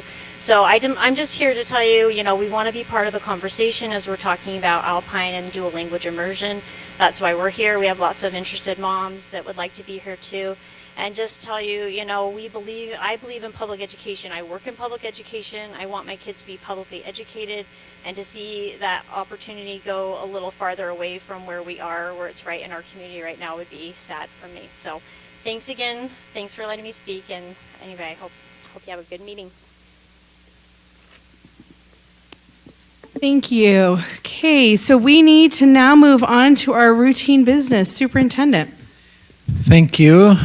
Board Member King, you have received your routine business, which includes a student trip request, LEA-specific license, and a student expulsion, and I recommend your acceptance of the routine business. Thank you, Superintendent. I will entertain a motion. I move that we accept the routine business. I'll second it. Okay, so we have a motion by Mark and a second by Sarah Hacken to approve the routine business. Any discussion? Seeing none, we will move for a vote. All in favor say aye. Aye. Any opposed?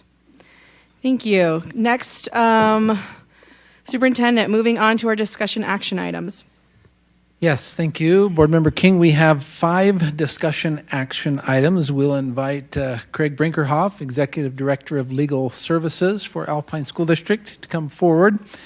We have 3 policies that we would like to discuss the possibility of retiring those policies, and then if the board feels comfortable with that, I would recommend an action to go ahead and retire those. If the board wants further discussion or change on that, we can bring that back to a subsequent meeting, but we will go through policy 1600, take possible action on that after discussion, policy 5153, and policy 6072. You Superintendent. Oh, well, you really got to eat this thing. Okay. Thank you for that. As I was sitting in the audience today, it occurred to me that I watched the students and recognitions of employees come up and all the applause, and I was like, I'm going to make it my goal to get an applause one of these times when I come up and do policy. Sounds like a hard sell, but anyway, we're going to start with policy 1600. It's titled Relations with Non-Public and Other Educational Organizations. We are recommending this one for possible retirement. And it's not that this policy doesn't say things that we believe or think are important, but perhaps that it's not something that is a school district policy or should be in the school district policy. And that's the main reason that we brought it here today for potential retirement. So with that, I'll let you guys discuss. So, Craig, would you prefer that we handle each of these individually? Yeah. Okay. Okay. So, any questions for Craig? No, but I move that we... I will entertain your motion, Sarah. Thank you. Thank you for entertaining it. With dance. I move that we retire policy 1600, relations with non-public and other educational organizations. I'll second. Okay, so with a first motion by Sarah Beeson and a second by Joy Lynn, do we have any discussion? I just wanted to say that this is one of these policies that we have.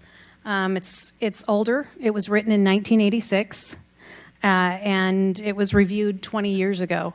And it's just one of these policies that, we deal with some of these things maybe in practice, but it really just doesn't need to be in policy. So. Any other discussion? I was just going to say, as I read this policy, I ask myself the question, is it necessary? And I believe that this is common sense and it doesn't need to be spelled out and clutter a policy book. I think I'd have to agree. It's one of those things that we do and that we encourage, but I don't believe it rises to level of a policy. It is common sense.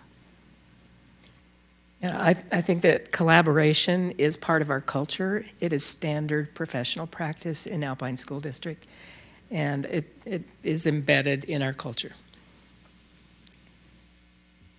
Craig, I'm going to give you the equivalent of a standing ovation by not commenting.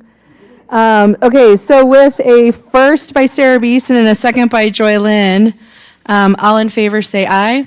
Aye. Any opposed? Thank you for that action. Policy 5153. Thank you, and I'll take what I can get. This next one is school uniform and adoption standards. I wanted to try and get some statistics on when the last time an ASD school had a school uniform. Anybody know? I don't know that there ever has been. Anyway, for that reason, I don't think this policy is coming closer to fruition, but possibly further away from ever having a school uniform in an Alpine School District school. And so we're recommending that this one also be retired. There is statute on uniforms in schools, so if ever we need, we can refer back to the statute. Okay, so I'll entertain a motion. I move that we retire policy 5153. I'll second it. Go ahead, Mark. Be on record for that. Okay, so we have a motion by Sarah Hacken and a second by Mark. Any discussion? I was going to say this policy was approved in 2000, revised in 2005, and I think that at that time in 2000 there was little talk here and there about uniforms. And I haven't seen, and I mean, you have been here a lot longer than I have, but I've never, ever even heard of anyone applying or wanting to have uniforms. But now even with changes in the state with school fees, that just, I don't think we'll ever even see anything like this again. Anyway, I feel like now that we have the dress standards policy 5152, I think it addresses a lot of those things. So I would encourage my colleagues to vote in favor of retiring it. I think I would have to agree with that. I started working for Alpine District in 1984, and I have never heard anyone that wanted to have school uniforms ever. And so I think this is really unnecessary in the fact that we do have a new dress standards policy. I think that includes this.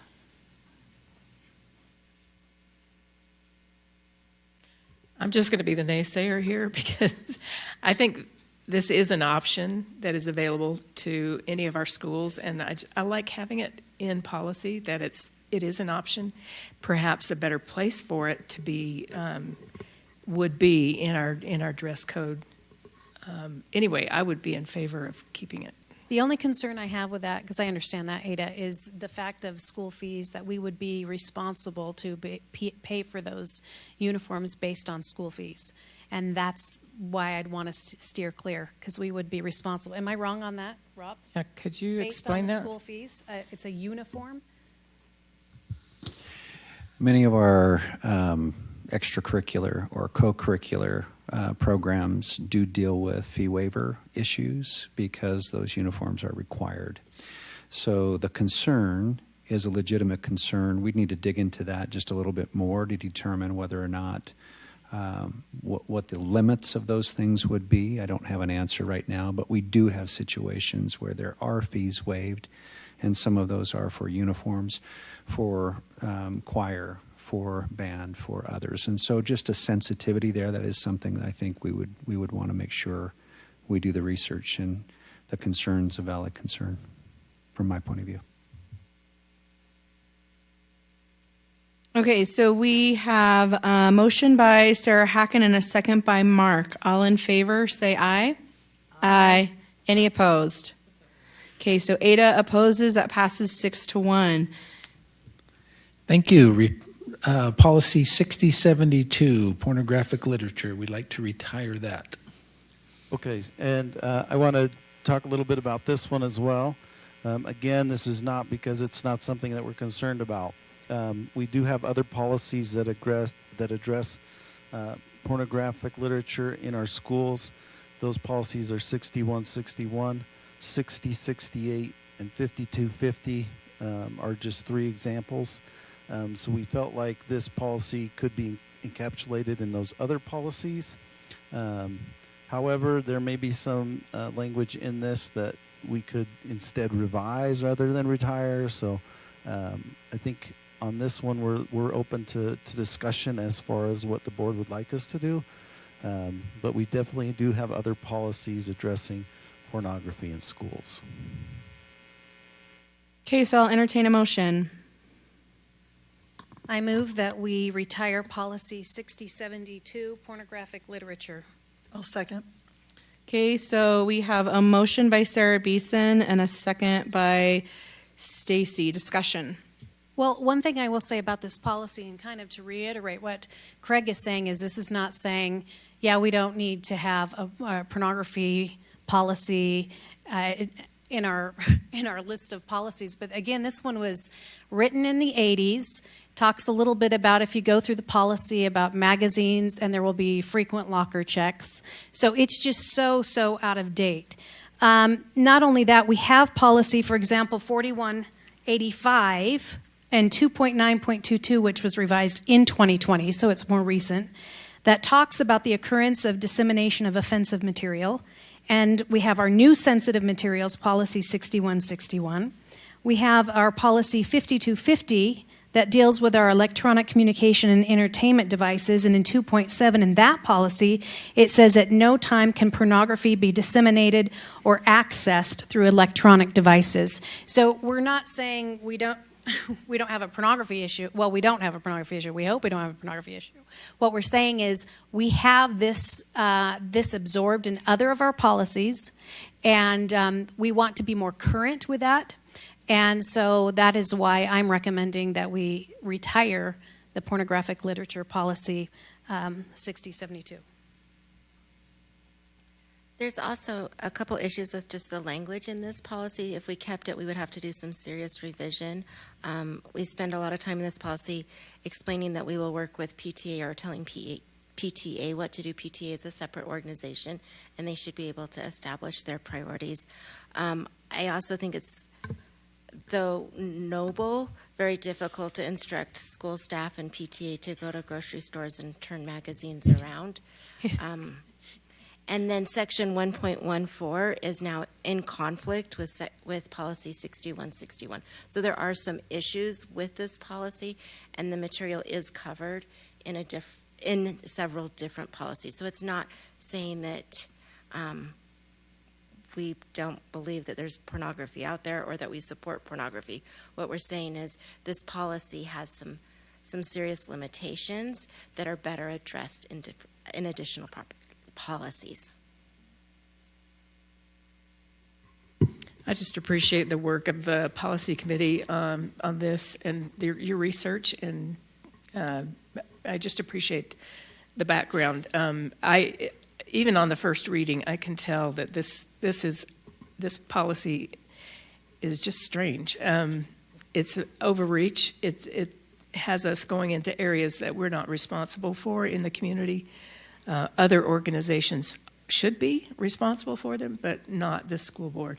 So I concur. I'd just like to go on record that I support retiring pornographic literature.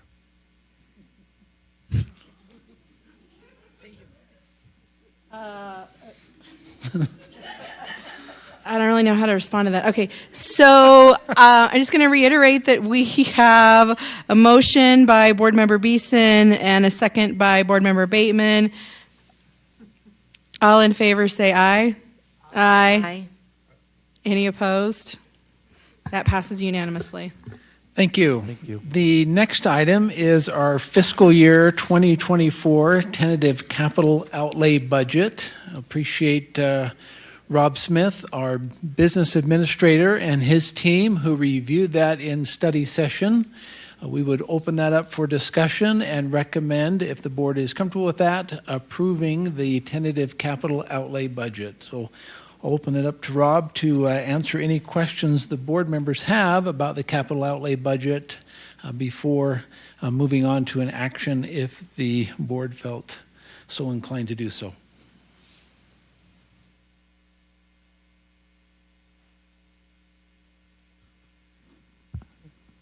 Should I borrow a term from our executive director of legal counsel, and just say, "Come at me"? Or, I think that was what he said, literally. That's also an ovation, or at least recognition there, my good friend. Just maybe for the public, while the board is thinking of all of the questions they're going to ask me that they didn't ask in study session, this is one of those really difficult committees assignments. There's always way more requests for funding than there are resources available. This year, just again for the public, there was over $58 million of requests for funding, and there was $28 million available. So it's always a difficult challenge. We reviewed those priorities and recommendations with the board in study session.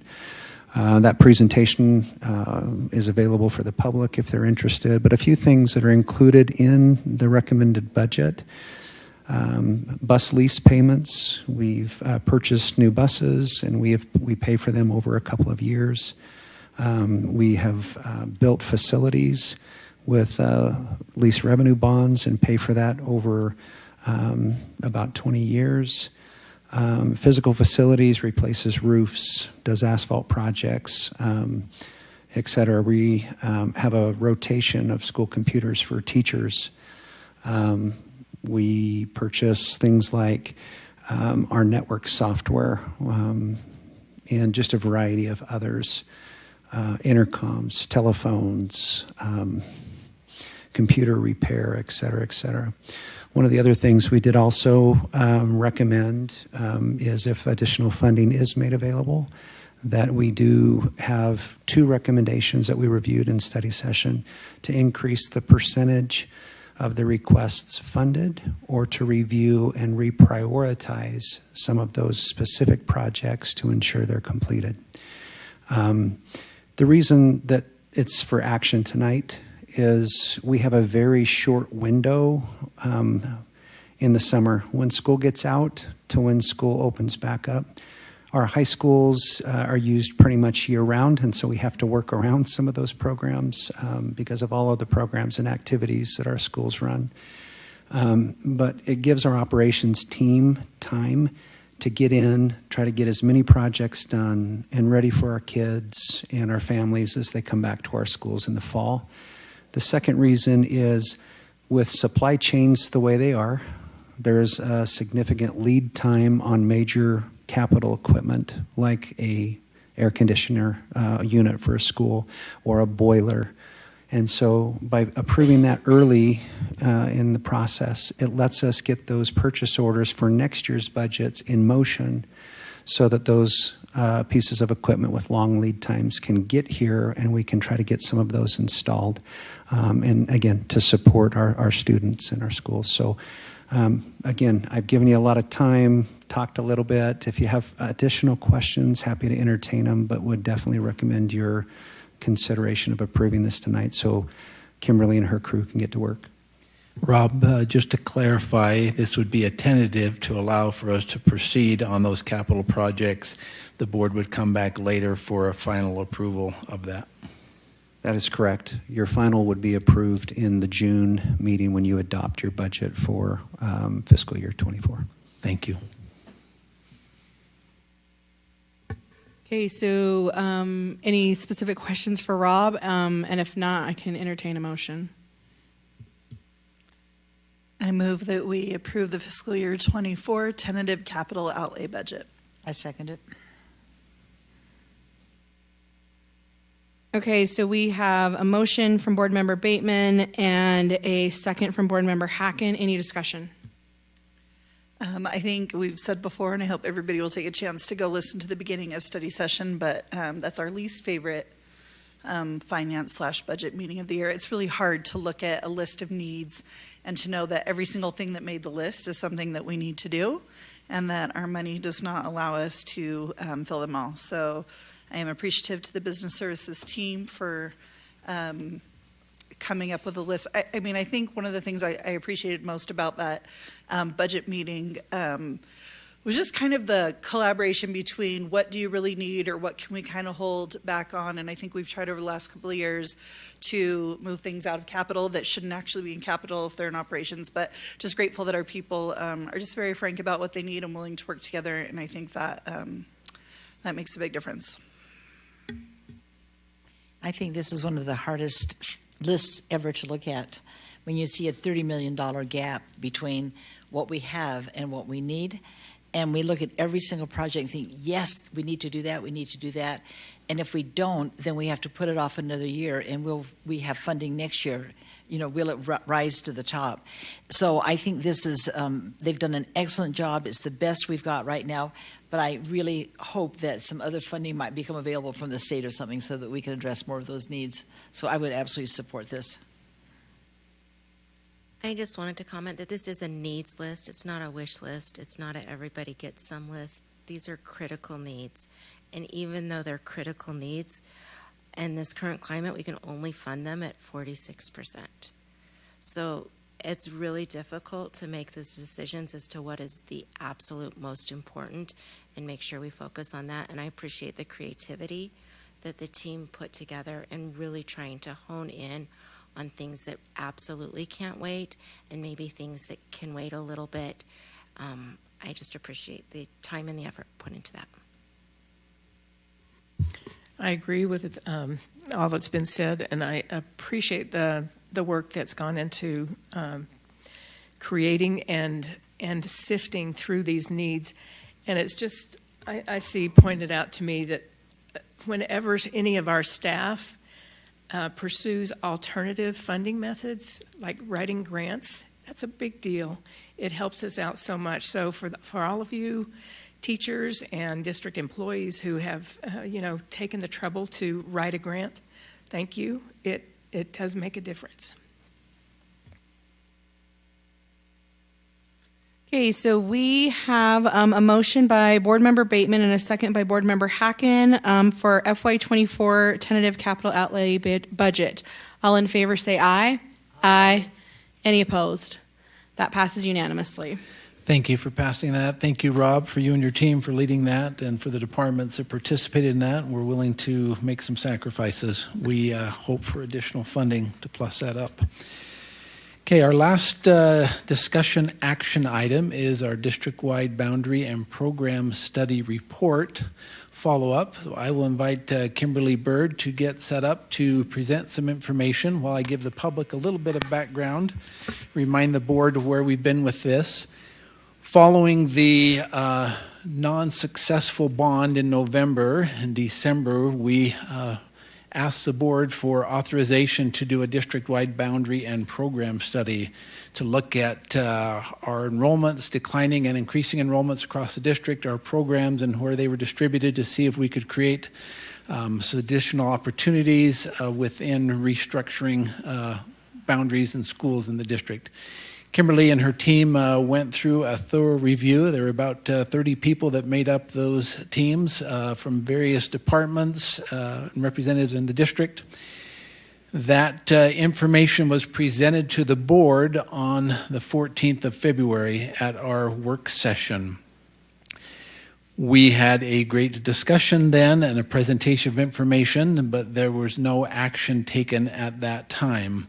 We wanted to take the opportunity to review that information with you briefly, to allow the public an opportunity to see that information. There were some public comments today with respect to some potential school closures that were mentioned in that study. So this will hopefully answer some of those questions that were raised in public comments, but give the public a sense of what that study entailed. So my recommendation is that we allow Kimberly Bird, Executive Director of Operations and Internal Relations, to review that information with you, open it up for board members' discussions, and if it is the will of the board to take action on what was discussed, then you move that to an action item and take action that you feel you need to as a board, and as a staff, we will follow that direction from the Board of Education. So, Kimberly, thank you for your preparation and for your presentation. Yep, you're welcome. And I'll use my best teacher voice as a former teacher. And if you can you hear me, Eric, in the back? Is that okay? Lots of people's lips have been on. Oh, right here. She's Yes. Okay. We're okay. All right. So thank you, and I appreciate the public comments that were made today. We know and recognize and expect that there will be many who are questioning why. And as a reminder to this great team, we went to work on a study. Because as you heard earlier with Rob's particular item, we have a lot of needs in Alpine School District, and we were unsuccessful with taking care of a lot of those needs through the financing plan of a general obligation bond. So that was not successful, but it doesn't mean that our needs go away. So I want to share a brief history of how we look at our needs and what do we study. I'm going to only go as far back as 2019, but there was a 5 to 10 year capital needs planning study done that year. And the determination after we made the study went out to the public. The public's response was, let's hold on a 2020 bond. We had a 2016 bond that we were successful with. 68% of the voters supported that particular bond.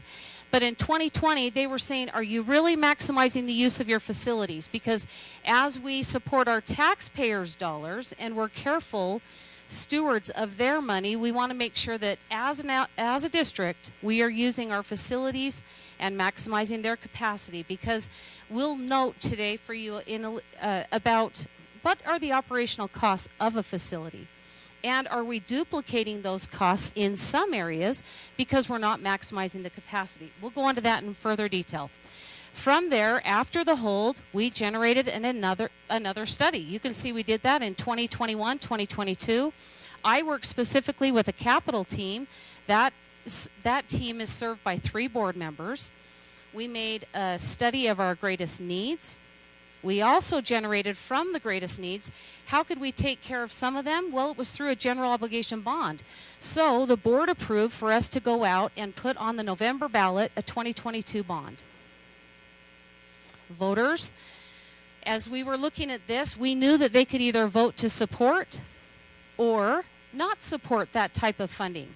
We also knew that we would need to come up with a plan if we did not win it. We did the same thing in 2016. What would be our plan if not? And we made some adjustments in 2020 when we didn't go for it. So you can see over on the right-hand column, if it didn't pass, some things that we would look at would be a district-wide K-12 boundary study. Our capital team, we look at the numbers closely because Rob and his team serve on the capital team as well, and we see the trends of enrollment. We also study greatly schools that are built with unreinforced masonry. They call those seismic schools. FEMA just did a recent study on that. Alpine School District has continued to tick away on making improvements with unreinforced masonry facilities. So we also thought maybe we look at, as we're watching the trend, not only in Orem in declining enrollments, but a trend that you're seeing from the top of the district down, declining enrollments, are we maximizing the use of those facilities? We also said we could do year-round study. Raise your hand if you saw a survey that came out that talked about, do you want us to look at year-round schools? Do you want us to look at double sessions? So you saw some of those options. The one that made the most sense, that resonated the most with our public, was a district-wide boundary and school capacity study. Okay? So I feel like since the public is hearing this for the first time, I wanted to give a little bit of background. Thanks for your patience, you guys.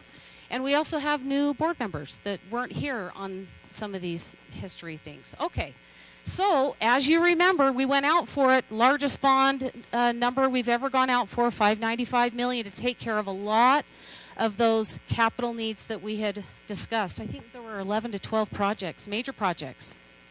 But it was the largest number we've ever done.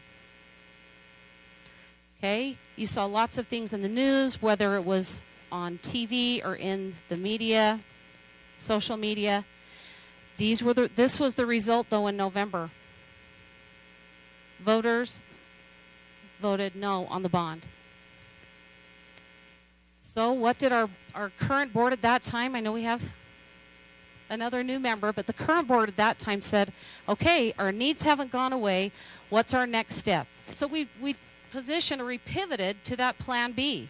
And we put out a letter to the public. This went to all schools and all parents, cities. I notice we've got city representatives here today. So all city councils would have received a letter that was stated like this one.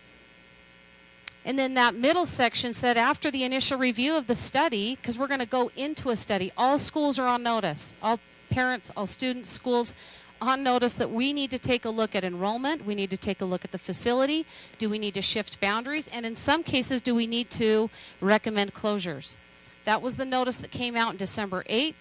We did that to follow state statute as well. We want to make sure we're giving the current timeline that's associated with that. And you can see it says after the review of the study, parents in schools who could be impacted by a specific boundary change or closure will receive additional information. So this is where we are in the process. You know, as you are sitting there as a parent, you might not have seen all of the meetings, or you might have said, oh, there's an email from the district, I'm going to delete it. Sometimes that happens, we get it. But for those of you who needed to see the big picture, this is the process that we are currently in. And the board, they've got to wrestle with some challenges because our team, as superintendent mentioned, we went to work on a study beginning in January, and it took us quite a bit of time because we had a lot to study. You can see our objectives were to be comprehensive. We wanted to address areas of substantial growth and decline. We also wanted to design some strategies that were outside of a bond in some cases because obviously we were unsuccessful in November. We wanted to be as part of the study, we wanted to look at equitable access. Besides having neighborhood kids in our schools, we also have programs that people like to come and participate in. So programs like DLI or Gifted. We also have special education in all of our schools, but we don't have small group autism in every one of our schools. So we place those programs, and part of our study is to say, how can we do better? How can we do more and get more programs, or excuse me, more special services like a small group life skills or autism class within more schools in our district. So this, as you can see, was a comprehensive study. We also wanted to look at, as we mentioned, could we reconfigure grades to maximize facilities? If in a particular area of the district, could we say, let's bring in another grade level? That's something we studied about 4 or 5 years ago. We did that in the Orem area. You're going to see that resurface again in the study. And then we said, finally, what did I discuss whether any of the findings would move us forward to a formal study? Okay, so here we are. Thanks for letting us go through that. Here's the team, 23 of us. You'll see different titles such as, I was hoping this red thing would work. It doesn't work on the TV, bummer. But you'll see directors of preschool, directors of CTE. You'll see all of our elementary supervisors, secondary supervisors, our director of facilities, of operations, of transportation, director of special ed. And the list goes on. Our external executive director who works specifically with cities and parents. You'll see our business team that presented earlier in study session. They're part of this. They have these great software tools that help us understand and know where kids are actually residing. So a very comprehensive study. Each of these meetings that we had over 6, and they were 2 to 3 hours long, each of them, because it was so comprehensive. Okay, now to the scope. Just so that the public understands, okay, what types of things do you mean? I just wanted to show you just a quick image. This is Alpine School District, as you know. And boy, it looks so much better on the screen. But I'm just going to, we looked at Utah High School Activities Association 4A, 5A, 6A classifications. We looked at DLI programs, as you can see. We looked at trending enrollments like decline. Those that are extremely growing, equitable access for ALL programs, DLI. We looked at special education services, small groups specifically. We looked at all-day kindergarten. You guys are hearing a lot. I think there was an article this morning on all-day kindergarten and where it was sitting with our state legislature. We needed to make sure that was part of our study because if that passes, that's like doubling the number of classrooms and kindergartens at our schools. Some of our schools have it, but not all. A lot want it. Okay, and then finally, CTE programs. We have a couple of magnet programs around the district that we have kids that are attending one high school but driving to another high school because they want to be in the auto shop and maintenance CTE. I hope I didn't just ruin the name of that class, but you get it. Okay, so there we go. And you can see the study was intense.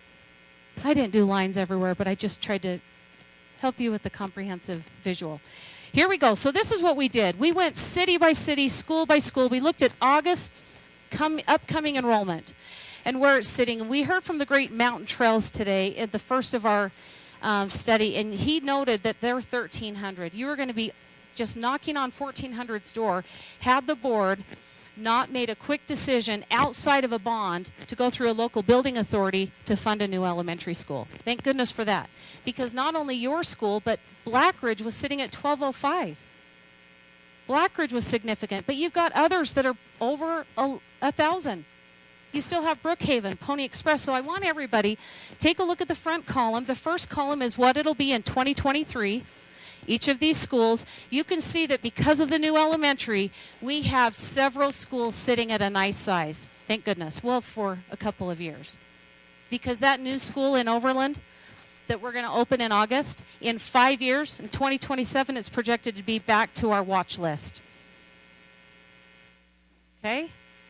But we were able to do a lot of things to help us buffer by building that new school. But you can see that from the study of Eagle Mountain, it doesn't mean everything's better. It's a little bit better, but this is what we would say. We still need a new elementary school, and we need future boundary adjustments. Just if you live in Eagle Mountain, know that we see you, and we know that there's going to be more changes, but we've got to get another elementary because Brookhaven is currently over 1,000, and they're projected to be 1,379 in 5 years. They're going to be mountain trail size without some help. Pony Express is currently over 1,000. They're projected to grow to 1,107 by 2027. And then Cedar Valley, we're always asked about that little school out there. We think that we have property for a future elementary that we can merge Cedar Valley Elementary into that new build and take care of that consolidation and duplicate savings there. We just don't think it's this year because Overland was not close enough. We'd be busing kids for 45 minutes to an hour to and from. Okay, so there's that summary of that city. You guys, will you say on the mic if you need me to stop? I'm like looking out to them because just a change. Okay, Saratoga Springs, plus I can tell if people can hear or not. In Saratoga Springs, take a look at the left-hand column. You see a lot of numbers that we would consider watch lists. Now, we have board members all the time that say, what are the categories of watch list schools? We would say a school that is over 950 should be on our watch list. Schools that are dipping below 500 should be on a watch list. Okay? At the junior high level, schools that are pushing underneath 950 should be on a watch list if they have 3 grade levels. Schools at the high school level that are 28, 2900, well, I'd say more 2850, we should have them on a watch list as well. Okay? So those are kind of the numbers that our team looks at. That's just one variable, but it's something that we look at to say watch list. Now, people get afraid of the word watch list because they're like, oh no, they're doing it to us. So 4 or 5 years ago, we had 4 years ago, I would say, we had schools on a watch list. We haven't done everything to every school that we had on a watch list, but we're just watching the trends. We're also looking at what type of financial planning do we have to take care of some of these needs. So you'll note here, Harvest, Riverview, both high 900s, but I also want to note, I brought my out-of-area numbers because we have DLI programs in both Harvest and Riverview. Over a quarter of their school is out of area. So those are some other interesting components that we looked at, we talked about, we studied. We said, boy, should we have put a DLI in a high-growing area, knowing that there would be significant interest? It's all about timing, and I'm not saying it was right or wrong, but those are questions that we're having as we have conversations together as a study team. So moving on, you can see that Thunder Ridge continues to be big. And it's also in a construction zone area that traffic is really a problem. I think that we receive over 100 emails every year about the traffic at Thunder Ridge, wouldn't you say? And we see that they're going to continue to grow. You see 1269. Now we have an elementary. It's in Eagle Mountain, but I call it a cusper. It's like one of those that's like in between Eagle Mountain, Saratoga Springs. And it is not fully at its capacity. It's 744. If we got to an emergency stage and we couldn't wait for 5 years, we could look at some rebounding. But we thought on Saratoga Springs, let's just take note that we could do a quick adjustment here. We're not recommending one for this coming year. We're keeping this on a watch list. But we're saying we do need to build an elementary school and also look at boundary adjustments in this area. There would be nothing that we would have as a recommendation currently on this, but it's something that we're watching. So those parents that are here from Alpine, we're telling Saratoga some of the same things, but kind of in a reverse matter. It doesn't mean that we're for sure doing it, but it's something that we're watching very closely, okay? And then Harvest, you can see, so those are the two schools we're going to watch carefully. Now I'm going to move on to the Lehigh area. We divided this study into two because 6 of the elementary schools, we've got 12 of them, 6 feed solely to Skyridge and 6 feed to Lehigh High. We're not perfect in the junior high feeder, but David and his boundary team did a good job, and Jason helped us clean that up.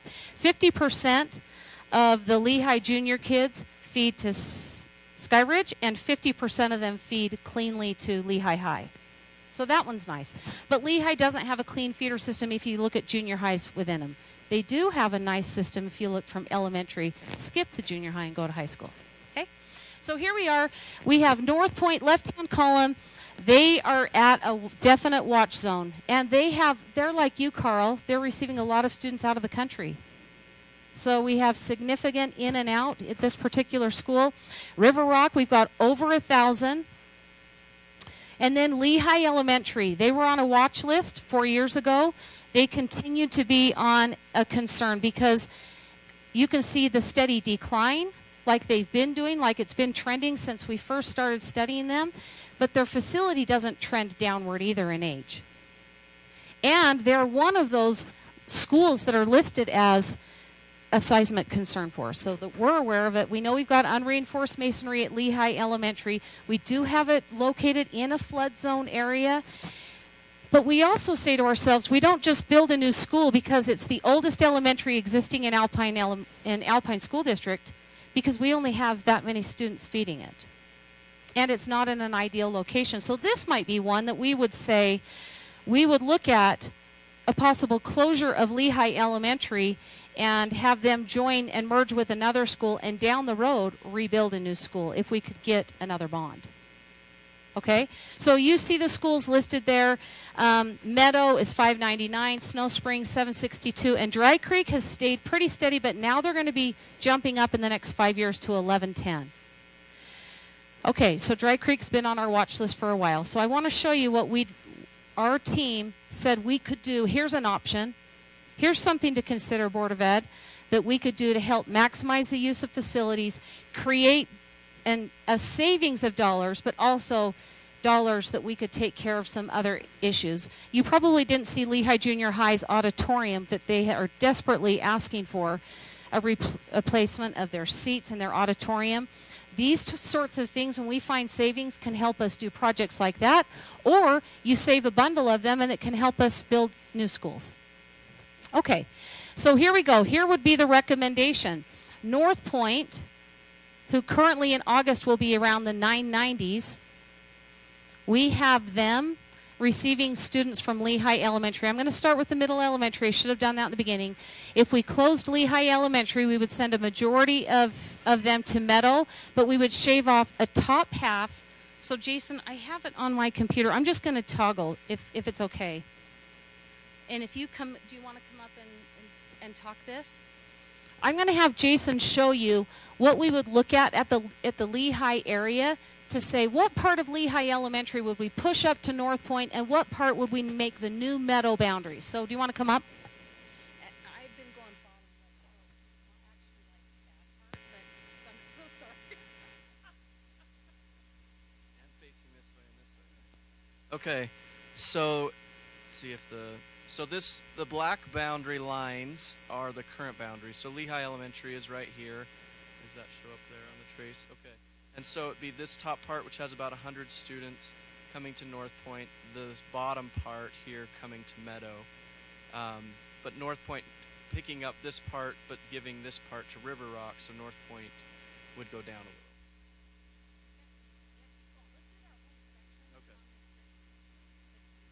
And these are just possible solutions to it.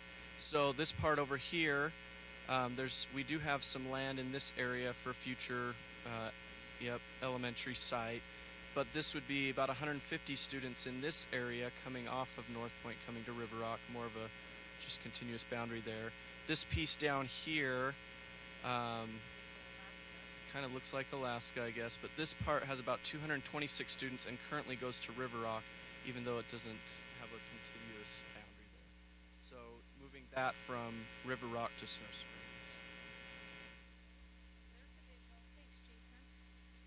That's the visual of it. And again, David and his team are called the boundary team. They do the official work, like the fine-tuning, the ironing things out, the meeting with schools, with parent community members. We're just giving an idea of what could occur depending on the direction that the board gives us as our next steps. Okay, so I'm going to go back to the slideshow. So you see a closure at Lehigh Elementary, boundary reconfigurations on 4 of the 6 schools, because we would be closing Lehigh Elementary. Okay? Stacy, any questions from you on that, on something I might have skipped? No questions. I think really the biggest concern right now from everybody is, doing things quickly, and it affects 5 schools, not just one. I think that's kind of where we're sitting with that. Yeah, almost like a domino effect. And all it does is gives us a short buffer. I mean, it doesn't resolve a lot of things. It helps us in a way, but it does set us up to say we have a need for another elementary school that could become the top priority. This helps position us for prioritizing projects on a bond. So we would say our ultimate summary on this area is we need a new elementary school and boundary adjustments in the southwest portion of Lehigh. For seismic and decreased enrollments, the closure of Lehigh Elementary and boundary changes are recommended and will only be a short-term buffer. I think that's being transparent and honest. We don't think that it will last for a long time, but we need a new school here, definitely. Okay, so I'm moving on. How's my pace? Am I going too slow? Okay. All right, Lehigh North area. These schools here, they all feed to Sky Ridge. And David currently and his team ironed out a significant issue that we were having up at the top of the hill. Belmont, as you can see, 1,038, right? They were they were more than watch list. They were a concern to us because their neighborhood school that they could patty cake with was sitting at 673. So it was a nice adjustment that David did. You recommended it, I think, a board meeting ago, the changes. You can see what the new projections are, 824 and 880. That's where those numbers are sitting. And now it's like a nice even number. The other thing I noted, and that our team were like, oh my goodness, look at those numbers. We like how Lehigh North is sitting now and for the next 5 years, thanks to your team's work. Look at that. So 6 of the Lehigh area schools are nice. However, it doesn't mean that the schools won't ever be on a watch list, because Sago Lily is one of those 1960s schools. We recognize that. It's not our highest priority, but it's one that we've got on a watch list for some other areas of unreinforced masonry. Okay? Oh, one thing I skipped past, I apologize, but this will be made available to the public right after this meeting. Our right-hand column shows what are the current programs like DLI or ALL, but it's also showing where do we do some small group classes, and are we moving any? You can see that we had an overabundance at one school, so we needed to share the access issue. So you see things in green. If it's green, it means we're going to make a change. You'll see all-day kindergarten listed on there. Fingers crossed that we get good news by by Friday. But that's what the right-hand column is indicating, okay? If there's any questions and a neighbor asks you, you can answer it now, okay? All right, needs summary. Following the current boundary reconfiguration between Belmont and Traverse, the 6 North elementary schools in Lehigh are trending in a steady enrollment over the next 5 years. All 6 elementary schools feed to Skyridge, so just restated what we already heard. Okay, now we're moving to those of you who are here and you're concerned about what was shared here in the Alpine area. Pay close attention to the information our team recognized as we studied this area. So there are no schools that are below 500. However, we are starting to supplement FTEs. Those are full-time teacher equivalencies to keep programs sustainable. So it could be that we don't have a healthy neighborhood enrollment number, because if you look at Alpine Elementary, of the 575, 216 of those students are out of area. But we run some special programs there. We have DLI, Chinese immersion. We have ALL. So we've tuition preschool. So we are keeping them afloat, but could we provide access at a close facility nearby and then be able to address a school that has some aging concerns? Alpine to us is a 1960 facility as well. It has some unreinforced masonry concerns. To retrofit them, sometimes we can retrofit, take care, work with the roofs. I think they call it the roof diaphragm, tie it in, because unreinforced masonry pretty much it had the construction code back in those dates that didn't have the rebar in the sides of the buildings that it needed. So construction codes have changed over time. So it's not that they built it poorly back then, they just didn't have those expectations. I read an interesting article I wanted to share with you guys that said, this is what it recently stated. 60 years ago, 95% of Utah schools in Utah had unreinforced masonry within them. The cool thing is today our progress is around 12% statewide. I would say Alpine School District has done similar things. We have retrofitted some of our facilities and simply just rebuilt others because it was more cost effective, or it was the same cost to rebuild an entire school than just rebuild a section, because it gets, those of you that are in the construction world, you know that the costs become quite costly when you're redoing things like electrical, plumbing, things like that are associated there. But I want to share with you this. We have rebuilt Orem High, Westmore, Cherry Hill, Cascade. We rebuilt Centennial as we consolidated Sarah and Hillcrest. We closed Geneva Elementary, but we did not rebuild it because we merged those students with Suncrest and created Parkside Elementary. We've rebuilt Central. We've rebuilt Grovecrest, Greenwood, and Lehigh High. We've done partial retrofitting of AF High and PG High. We had both of those on the bond to be finally finished, which we were unsuccessful on. But we still have, I would say, 1, 2, 3, 4, 5, 6, 7, 8 more schools to do. We need Windsor. Windsor has issues. Lehigh, Sharon, Sago Lily, Valley View, Linden, Pleasant Grove High School, final phases, AF High School, final phases. That's the list. And you'll find that list. If I were to get off and go on to the unreinforced FEMA report, you would see those schools listed there. Okay? All right, I took a little bit of a bird walk, but I thought that the public would need to know some of those stats. So here we go. What do? You see all the programs we've got there. What is our recommendation? No recommendations for boundary adjustments in Alpine, Highland, and Cedar Hills at this time. However, we are watching trending concerns specific to health of program sustainability, specific to dual language immersion and ALL at the current site locations. So on this previous slide, do you see an abundance of ALL programs? We have a city that has 0. Those are the access issues that we're trying to address and make sure that they're part of our conversations. Every time we study, we can't always fix everything, but we can be aware and we can say we've got to get this on a priority list. So I just wanted to make that noted. We aren't saying that we're closing Alpine, but Alpine is one of our seismic concerned schools. We have some issues there. We do have a declining enrollment of home-based kids, but we've got a really great program that people love to access. We have 240 kids driving out of that city to attend Alpine. So is there another school close by Alpine that's a newer build that's declining in enrollment also that we can say, we're not going to lose the program, we're just going to move it to a newer facility that has room? Those are things we're studying. Nothing is final. This is watch list. Does everybody in here, that's okay. Deerfield's another one on our watch list. They've got a declining enrollment, and so I just included some stats. You can take a look at this once we get this posted. American Fork.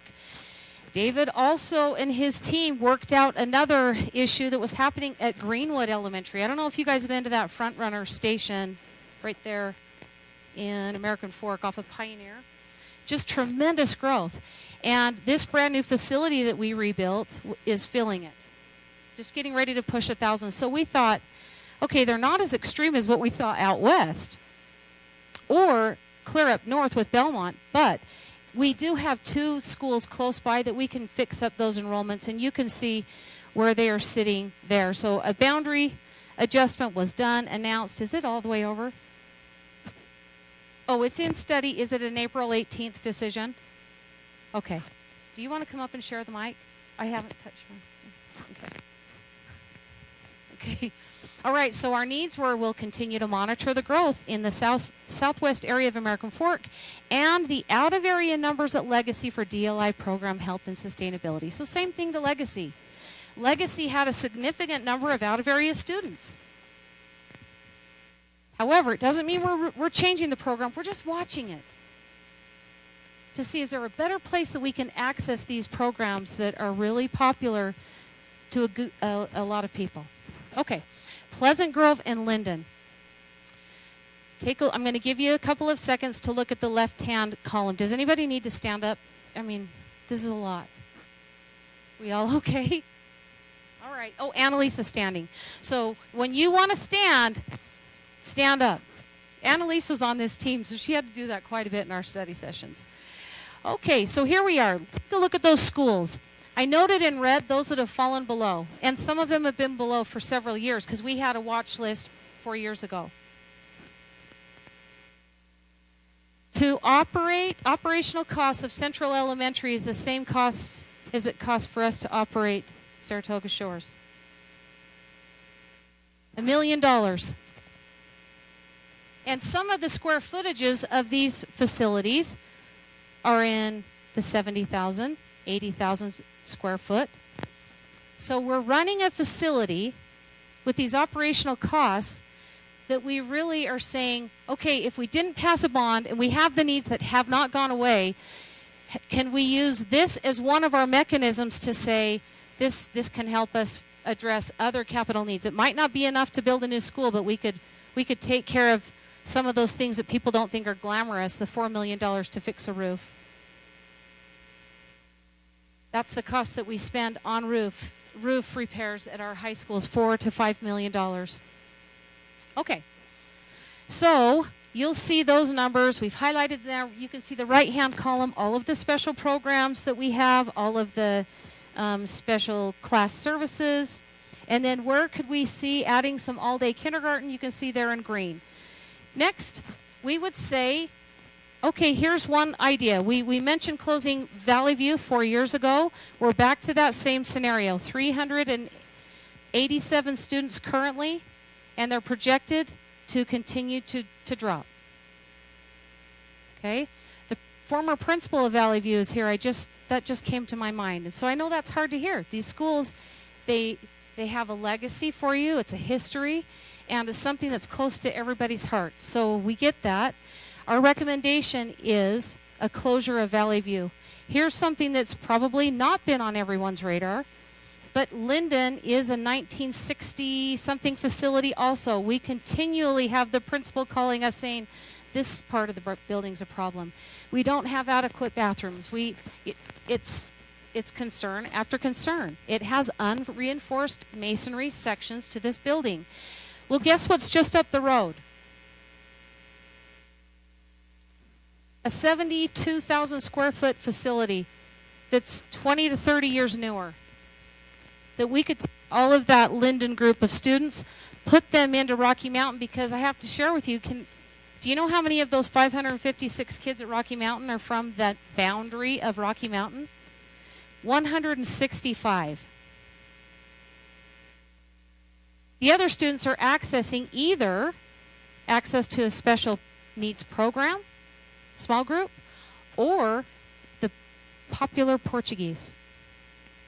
So is there another way that we can maximize the use of facilities to say we can take care of the problematic health of a facility in one area, that great group of kids, put them into a 30-year newer facility, and then let us rethink where we're placing this DLI program. And if the DLI program is not enough to be in its own facility, could we use and do for the first time ever a magnet DLI school that would capture Portuguese and Spanish? Because we have 3 schools that have declining enrollment, but we could really better maximize the use of our full-time FTE equivalencies instead of supplementing them and making the English-only classes higher class loads while the immersion classes have lower class size. That becomes, you should see the emails we get on that. Is there a way for us to rethink some things and say, let's take Aspen Elementary that sits, it's a cusper. It's a cusper of Orem and Linden. Could we say that's our new magnet site, bring Portuguese in, bring Orchard's immersion kids in, Windsor's immersion kids in, create a Portuguese and Spanish immersion magnet school, first time ever in Alpine School District. We can learn a lot from it. Annalise said she's willing to think through this, right? And think through, could we find a principal that could really embrace this type of a school? So this was kind of fun for us to think through, to say, how can we save the district money? How can we help our taxpayers see we're maximizing the use of their dollars? And also the facilities. So we, in this, would say, Aspen, let's spread them out to populations that really need it. It's close to Northridge. We've had out-of-area sharing between Aspen and Northridge for a very long time. We could share Aspen, a little bit of it with Rocky Mountain, because you're going to see that eagle. Do you want to show that? Let's show that area. We're going to take a break from my voice.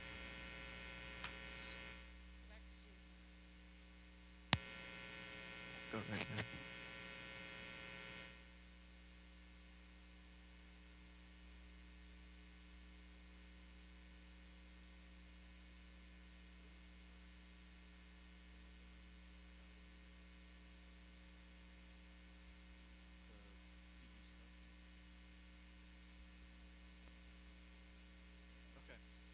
Okay, so this would be this boundary right here, where the 219 and 26 and then the 68 and 3 is the current Linden boundary. So Linden boundary comes up a little bit here, comes up a little bit into Pleasant Grove, and then comes over and gets this piece. And this is Aspen right here in this part. So it's saying this part of Aspen Elementary, that's the Orem boundary. This is the Orem boundary coming to Northridge, and the majority of the rest of Aspen combining with Bonneville. And these are kind of, the numbers will match up on the screen there. So that's the thought there. And then Rocky Mountain Elementary is located here. Here's Linden Elementary. So it would be the boundary of Rocky Mountain and Linden and a little bit here all together to form one school.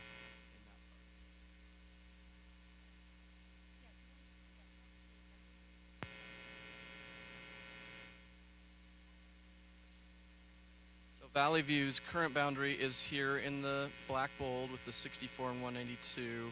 Here's the school here. So this would be all of Valley View, the suggestion or recommendation that could happen, all of Valley View coming to Central, and also this little part of Linden Elementary, since it's in Pleasant Grove City, just kind of cleaning up that boundary. So all of this and the pink would be the new central boundary.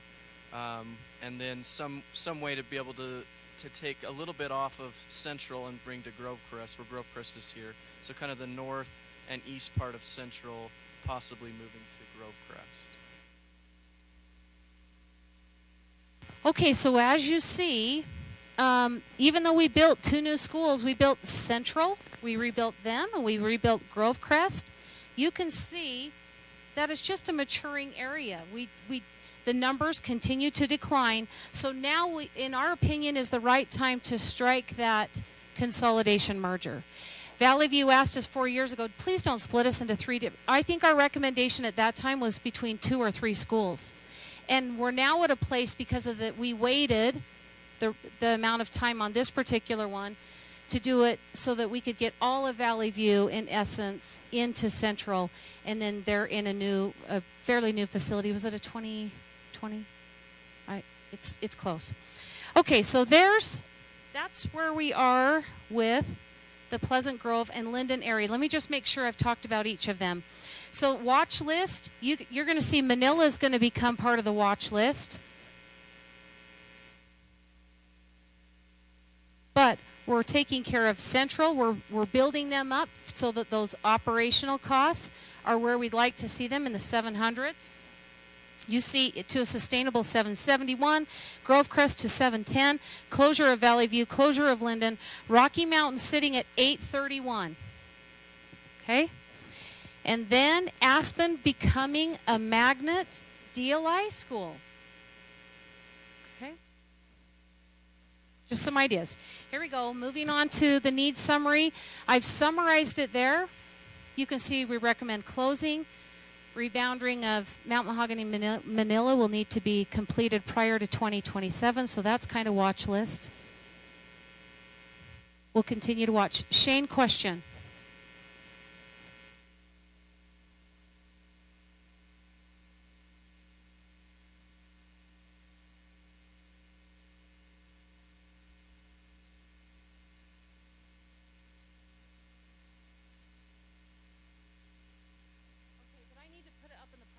I need to say it correctly. Okay, I'll fix that before it goes live tonight. Thanks. Okay, so good catch. Thanks, Superintendent. Okay, so here's Orem. Is everybody okay to move on? Board? You guys are good for us to keep moving? All right, Orem, North and East. Take a look at the schools.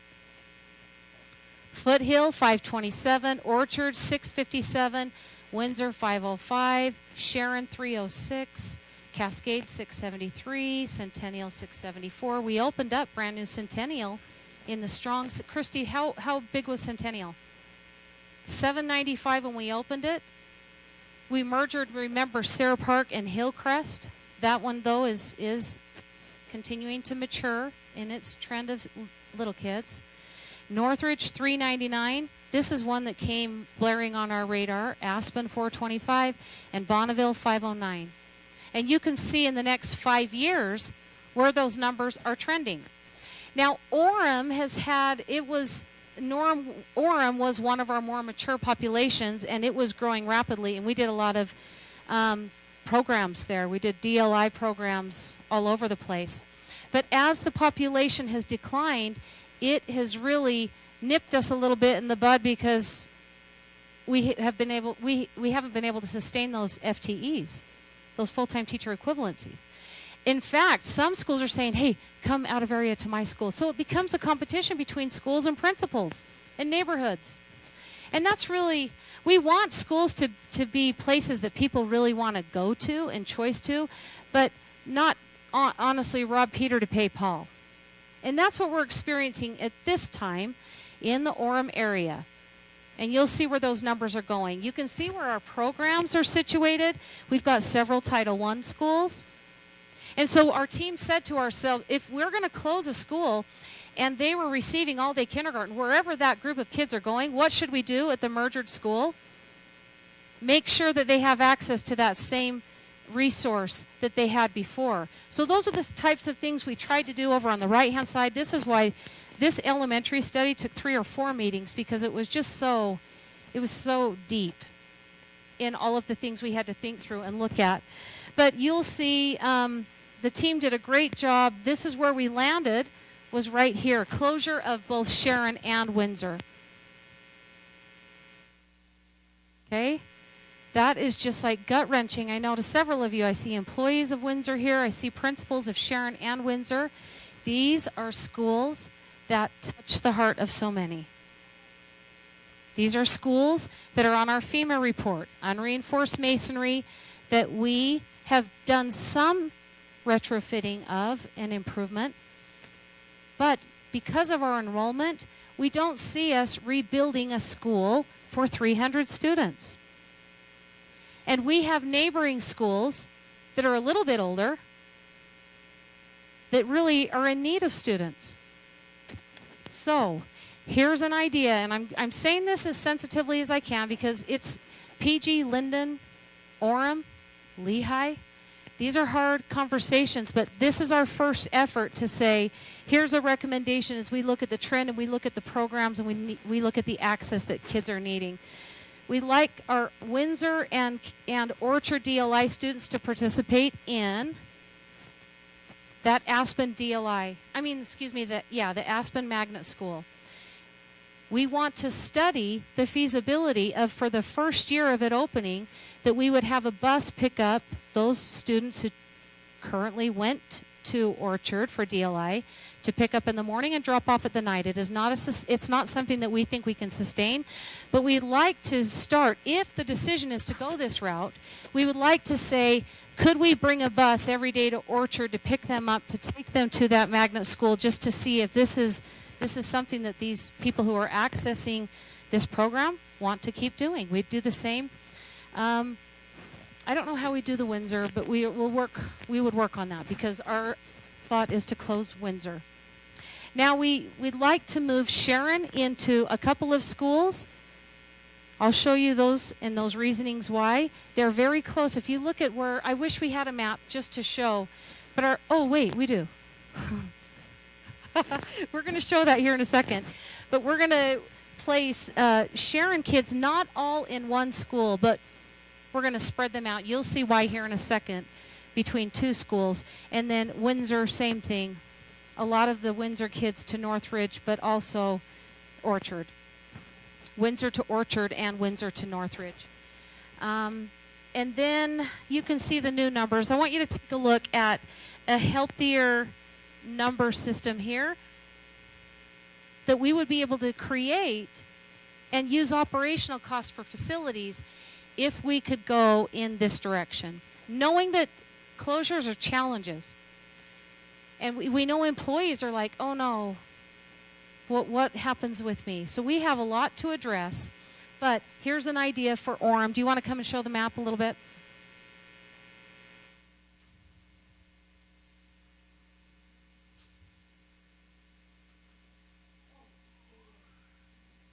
The other thing that our team came up with is, let's say, for example, there was a closure of Sharon and Windsor. None of this is, the reason why I hate saying stuff like this is because people say that's exactly what they said they would do. But at this point, would we keep both properties? We could look at the sale of one of them and then utilize those dollars to say, okay, we're sending these kids, let's make some significant improvements at Northridge. Let's make some significant improvements at Bonneville. We have Orem Elementary just down the way. It's a 1972 facility. So we could say not just an operational cost, but if we did sell a piece of, if the board said, let's sell a piece of property, we could take those proceeds and then improve some of those other schools that maybe aren't in the 50s and 60s, but they're in the late 70s. I think Northridge is 79. And one thought here too we had was, before in discussions in the past, maybe in Sharon, Windsor combined both older schools, we thought a lot of the Sharon kids, most of them going to Cascade, almost a brand new school, a few years old.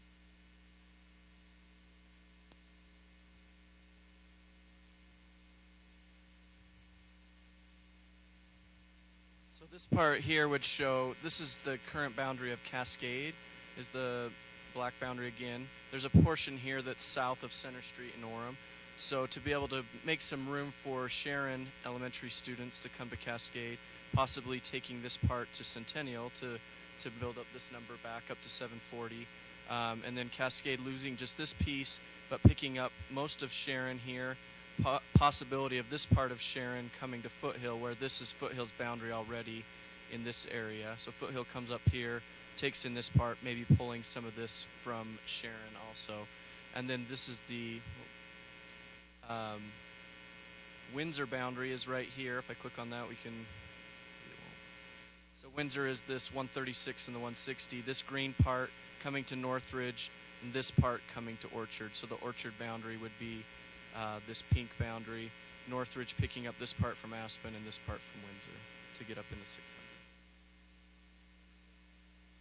All right. So this is, thanks for that. I'm going to move to the next one to look at the recommendation and then do a quick summary. So the needs summary that you guys can see here that we just talked about, we have a lot of recommendations for this area. Okay, there's the summary. And then look at the other side, the southwest side of Orem. So currently for upcoming in August, don't say, oh, they missed highlighting one. Look at Westmore. Westmore was rebuilt, but it was rebuilt on that same piece of property, very small. So the square footage is not what our typical square footage is, like between 65,000 up to 85,000 square feet. It's smaller than that. So that is a sustainable number for that particular small school square footage, Title I. Okay, so we have no recommendations for this part of Orem, only for this north and east part of Orem. Okay? And that is the close of our boundary study. So our committee then said, well, let's share some further information with the board.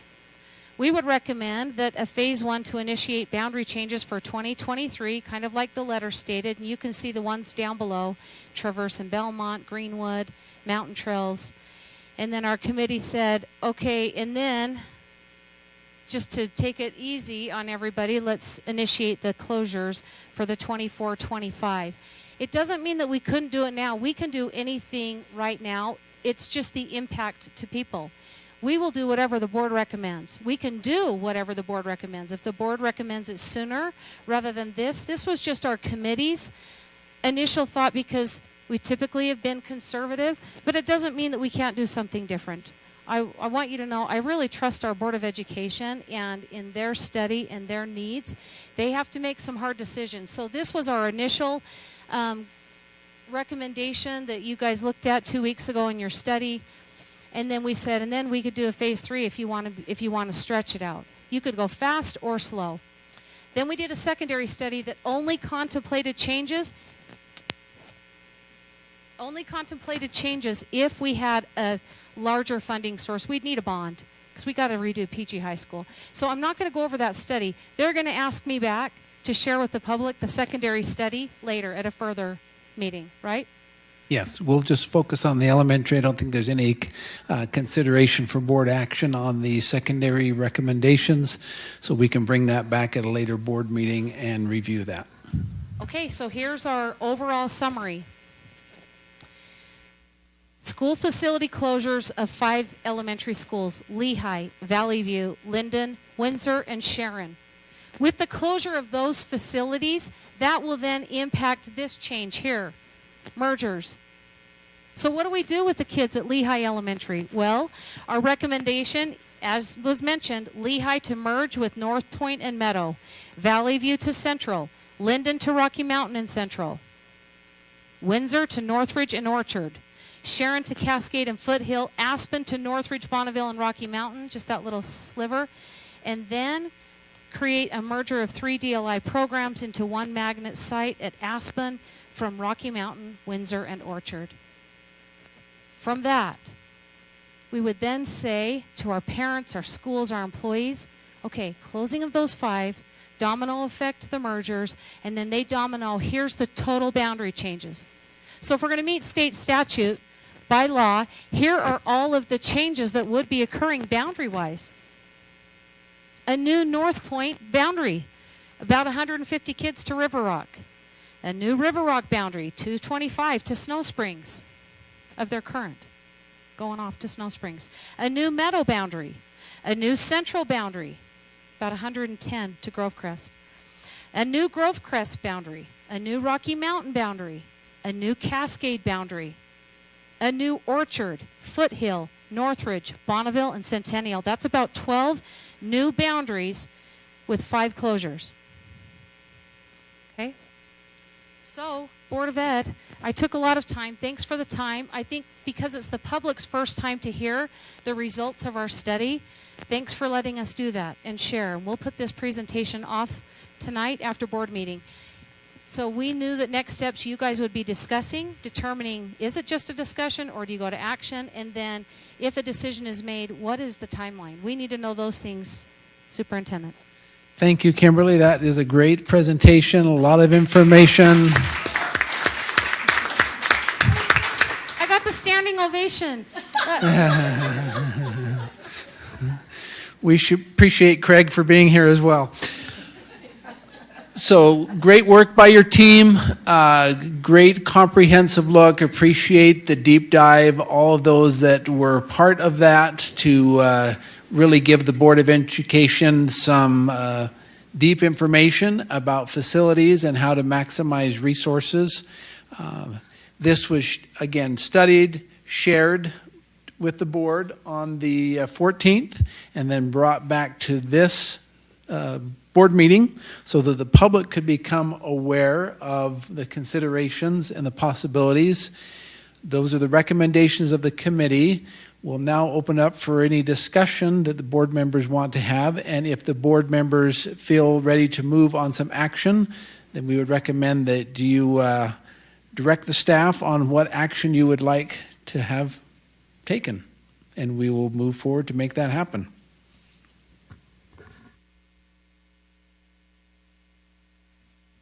Okay, I'll go. I'm going to beat Julie. One of the things I want to just point out quickly, I know there's a lot of concern with class size, and as conversations are happening, it's important to note that just because more kids are going to a school does not mean class sizes will be larger.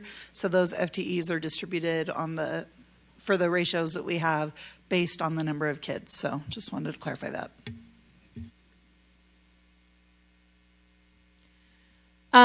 Kimberly, huge shout out to the team. I have to say that when we initially got this information a couple weeks ago, I don't know about everybody else, but I was kind of a little bit shell-shocked. Like, the amount of information was a lot. It was good. Like, we always ask for more information. Let me tell you, you delivered. But just when we're looking at current projections, future projections, programs, when we talked about doing a district-wide boundary study, this was, I think sometimes people think that it's very narrow, right? It's, oh, you're trying to save dollars. We're looking at the age of the facilities, we're looking at the usage of the facilities, we're looking at the boundaries, we're looking at the boundaries next to the school and the next to the school. And some of these ideas are extremely creative. Obviously, some of these will have a larger impact than others. Like the one with Lehigh Elementary will have a significant domino effect. But the two things that really stand out to me, first off, every school that we're talking about potentially closing, we're trying to put those students in newer schools, safer schools, and if I'm reading this correctly, every school that we're talking about closing is on the Reevely list. It's a seismic issue. So part of this is also, I know sometimes there's a sense of like, oh, you're just doing this for dollars. There's a significant student safety piece. I know that's one of the things that we wanted to address very clearly in the bond, which is why our number 1 and number 2 schools on the Reevely list, PG High and AF High, were our priorities. So I have to say that student safety is a significant piece of this. The other thing to me is when we have schools that are looking at single-digit FTEs, it really limits the program opportunities for students. Because when we are giving specialty dollars and making sure that specialty programs are available to our students, that's based on student enrollment. And when our FTE is that low, that means that either we're subsidizing those dollars or students are not having those programs available. So to me, a huge piece of this is the safety piece. This may not be people's favorite way of dealing with seismic issues, but it's just a reality that we're facing. Then the other piece to me is making sure that regardless of the zip code a child lives in, we want to make sure that every child in Alpine has equitable access to strong academic programs. And that is absolutely what's happening with our specialty programs. We have phenomenal computer and PE and arts and music and drama teachers who provide valuable integration and opportunities for our students. And so to me, that is a big piece of this, is making sure that we make sure that every student has access to that. So thank you for the work. I think to follow up on that, just a comment. When we combined Hillcrest and Sarah Park, they were both getting very small, aging facilities. But as that group has matured and worked together, and Chris, you can speak to this, what I'm hearing, and tell me if this is what you're hearing, a lot of parents were saying things like, we didn't know what we were missing. Oh my goodness, I can't believe what we can do. Our PTA is so strong, our specialties are so strong, on and on and on. And they are so thrilled to have that group together now because of the opportunities they have that they didn't have before. And that's a significant piece that Julie was mentioning. Okay, I have been kind of stunned in the last couple weeks as we've witnessed some earthquake damage in Turkey, and we had a board member that I won't embarrass her. It's easy for me to say her. I don't actually narrow down the group at all, who just said, I don't want to be pulling kids out of a school. I want to get on taking care of these seismic issues. I believe that all of our schools are safe, or we would not send kids to them. However, we need to address some of these seismic issues, and I think that this is a plan that kind of allows us to address that while strengthening the educational opportunities for students. And that's the reason we're looking at this. I know a lot of people say, man, you're thinking of closing my school. You must be, a heartless beast.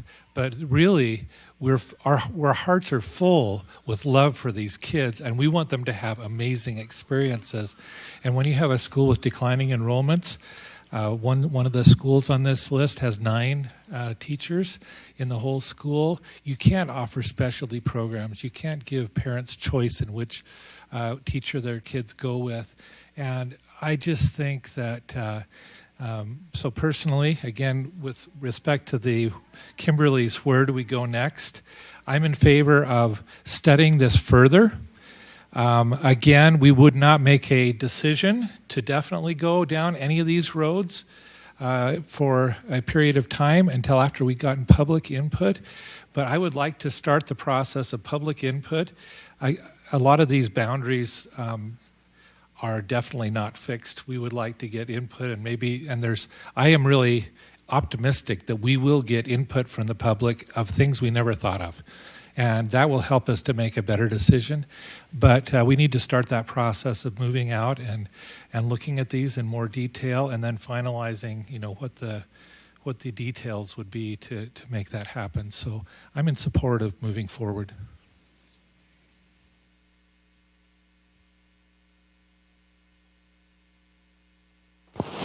I'll just reiterate the points that have already been made, and having Principal Stubbs here today, I just shake my head when I hear the numbers that you're dealing with, and you are not the only principal dealing with these numbers. But I also have to just shake my head when I look at an under-enrolled school that can only merit 9 full-time employees. You cannot run a school with 9 employees.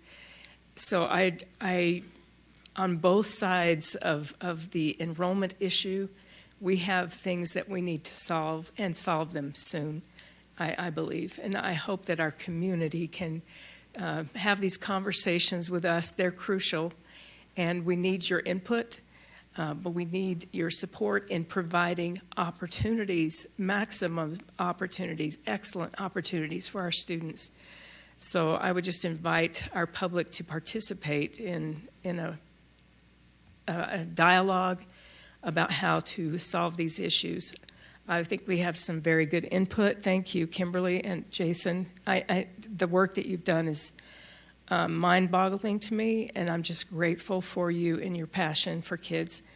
I know that it's a lot about numbers and facilities, but I know that you care about kids. I move that the Board of Education direct staff to begin a formal process in accordance with state statutory requirements of closing Sharon, Windsor, Valley View, Linden, and Lehigh Elementary Schools, and implement the associated boundary and program changes to be effective in the 23-24 school year. I second that motion. May I speak to my motion? Oh.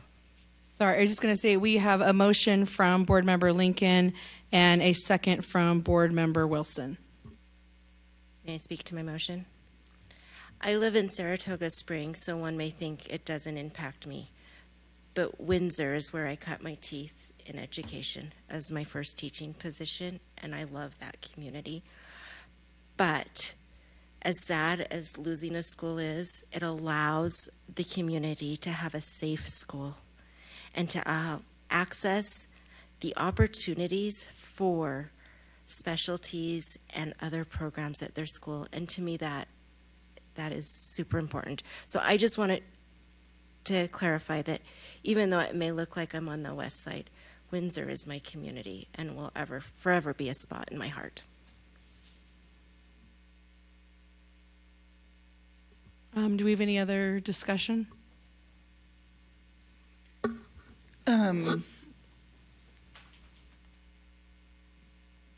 You would think with all this time I've had to think that I'd be able to articulate this well.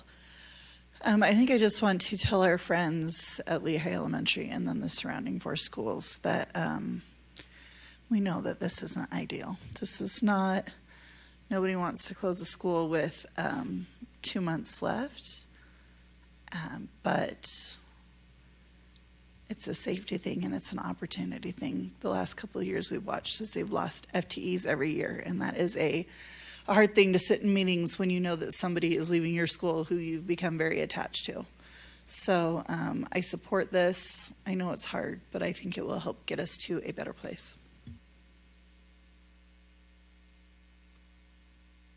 So maybe I think one thing that we haven't addressed in detail is what would happen exactly to the employees, the teachers and the janitors and principals. And it turns out that if we look at the retirements that were occurring this year, which could be filled by those teachers or those administrators and other employees at the schools that might be closing, the teachers will follow the students to wherever their new school is. I believe that within at least a couple of years that all of those employees would have new positions and none of them would have to go looking for work. So I believe that our intention would be to find a home for them. And it may be a year where, maybe we might have 2 media specialists in one school for 1 year until another position opened up. But I believe we would try to take care of all those employees. Yes, Cammie and her team would facilitate that. I went to Linden Elementary, and so it is kind of sad to hear. And I'm not like one that's a touchy-feely person, but I'm slightly worried about, I heard your motion, but I'm just slightly worried about the timetable on that, which means that their last year in the school would be the finishing up this school year. And I just worry about that timetable, if that's enough time for our principals and our teachers and our students. I'm just saying. Any other discussion? Yeah, a couple of things. As I've looked at the process we went through in Orem when we closed some schools there, there's a grieving process, a definite grieving process. And we're talking about impacting the boundaries of 12 schools, and that's just for the closures, plus all the other boundaries for the new schools and so on. We're going to have half the district in a little bit of chaos, or in transition, maybe is a better word. These things are affecting a lot of families, and we are aware of that this is hard, and we wouldn't contemplate it if we didn't feel like this was a good thing for students and a good thing for families. And we'll do everything we can to make sure that we have thought everything through, that we've gotten your input, that we've gotten that we've considered everything that needs to be considered to make this work. But the timeline is pretty quick, and I don't know if that will give us enough time to grieve and to close and to celebrate and all the things that need to be done when you leave a school. That's my concern as well, Sarah. Yeah, Okay, so, oh, sorry. I was just going to note that this is a heavy lift. I think it's a heavy lift for our families. It's a heavy lift for our district team. I mean, we're talking about making some dramatic improvements to some schools, particularly in Northridge and Bonneville. That's going to take time as well. But to me, I just, in looking at the over-enrollment and the under-enrollment is something I feel we need to address sooner than later. Thank you. Okay, so I have a motion from Board Member Lincoln and a second by Board Member Wilson. All in favor say aye. Aye. Any opposed? Nay. Okay, so with Board Member Beeson voting nay, we have that motion passes. Thank you, Board Member King. We will begin the process of notification, the formal study of that following statutory requirements. We will also get information out to our principals and employees about how this might affect them and the timeline for that, and begin the process of, as articulated, the notification of this. There are statutory requirements that allow for public hearing, proper notification of that public hearing, but we will begin the preparations for that notification, get that out as soon as possible, and also start working towards that end.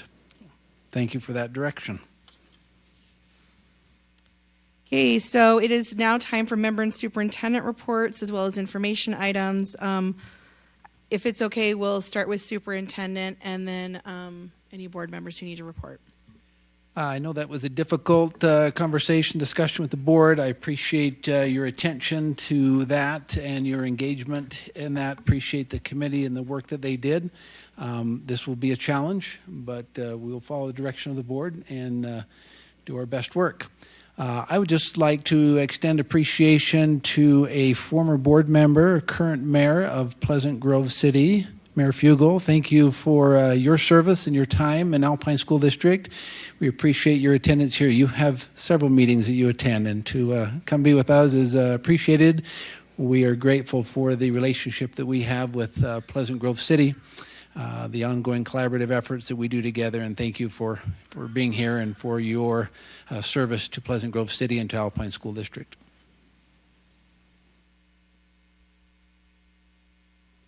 I could start. I serve on the Teaching and Learning Committee, and there's a couple of items I wanted to report on.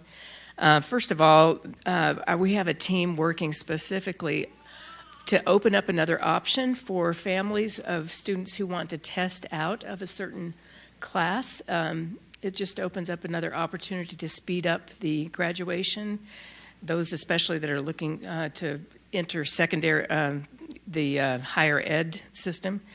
It's called Demonstrated Competency Assessments, and these will be made public very soon on our website. This is an opportunity to demonstrate competency.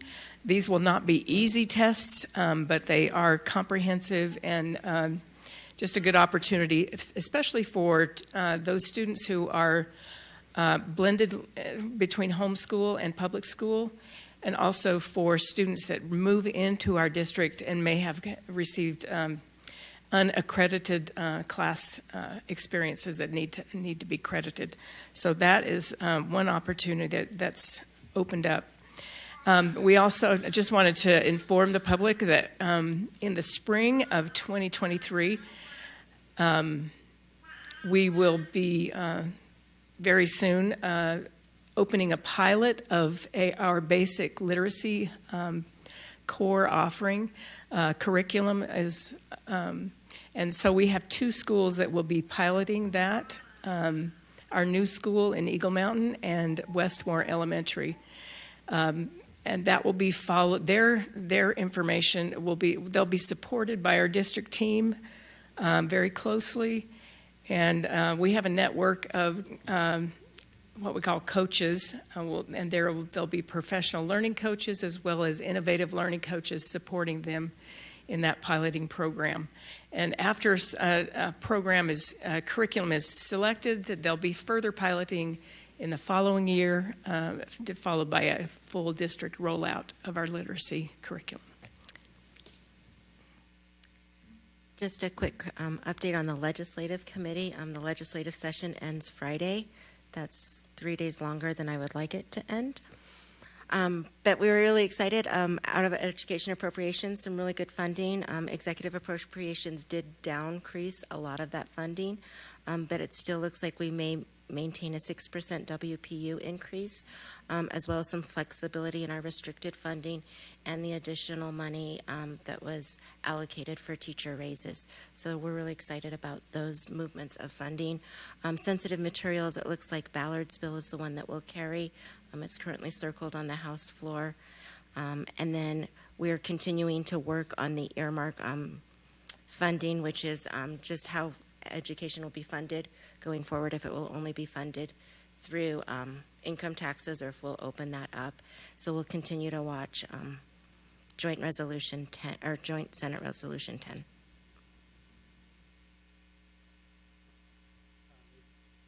Maybe just in terms of a USBA business, we do have a regional meeting coming up on March 9th. That'll be a good opportunity to review the legislative session and to talk with other districts about things we can do moving forward.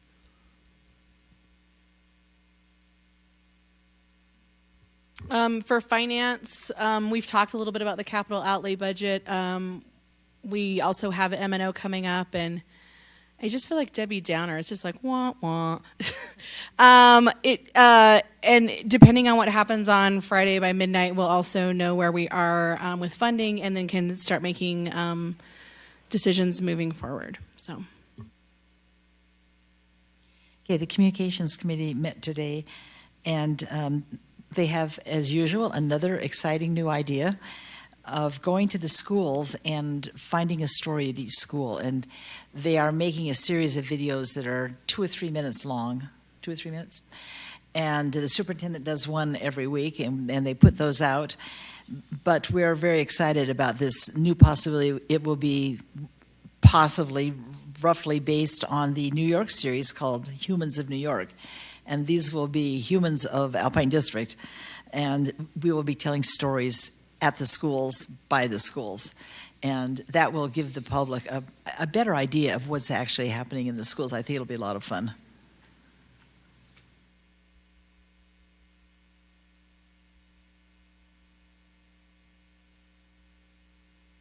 I was just going to say with communications as well, we talked a little bit this morning, and all of us mentioned that we all have had people reach out to us to tell us how appreciative they were of the superintendent and the district leadership team making the decision of an online snow moment the night before. That was helpful for people that needed to work on babysitters and things like that to be able to have that extra time.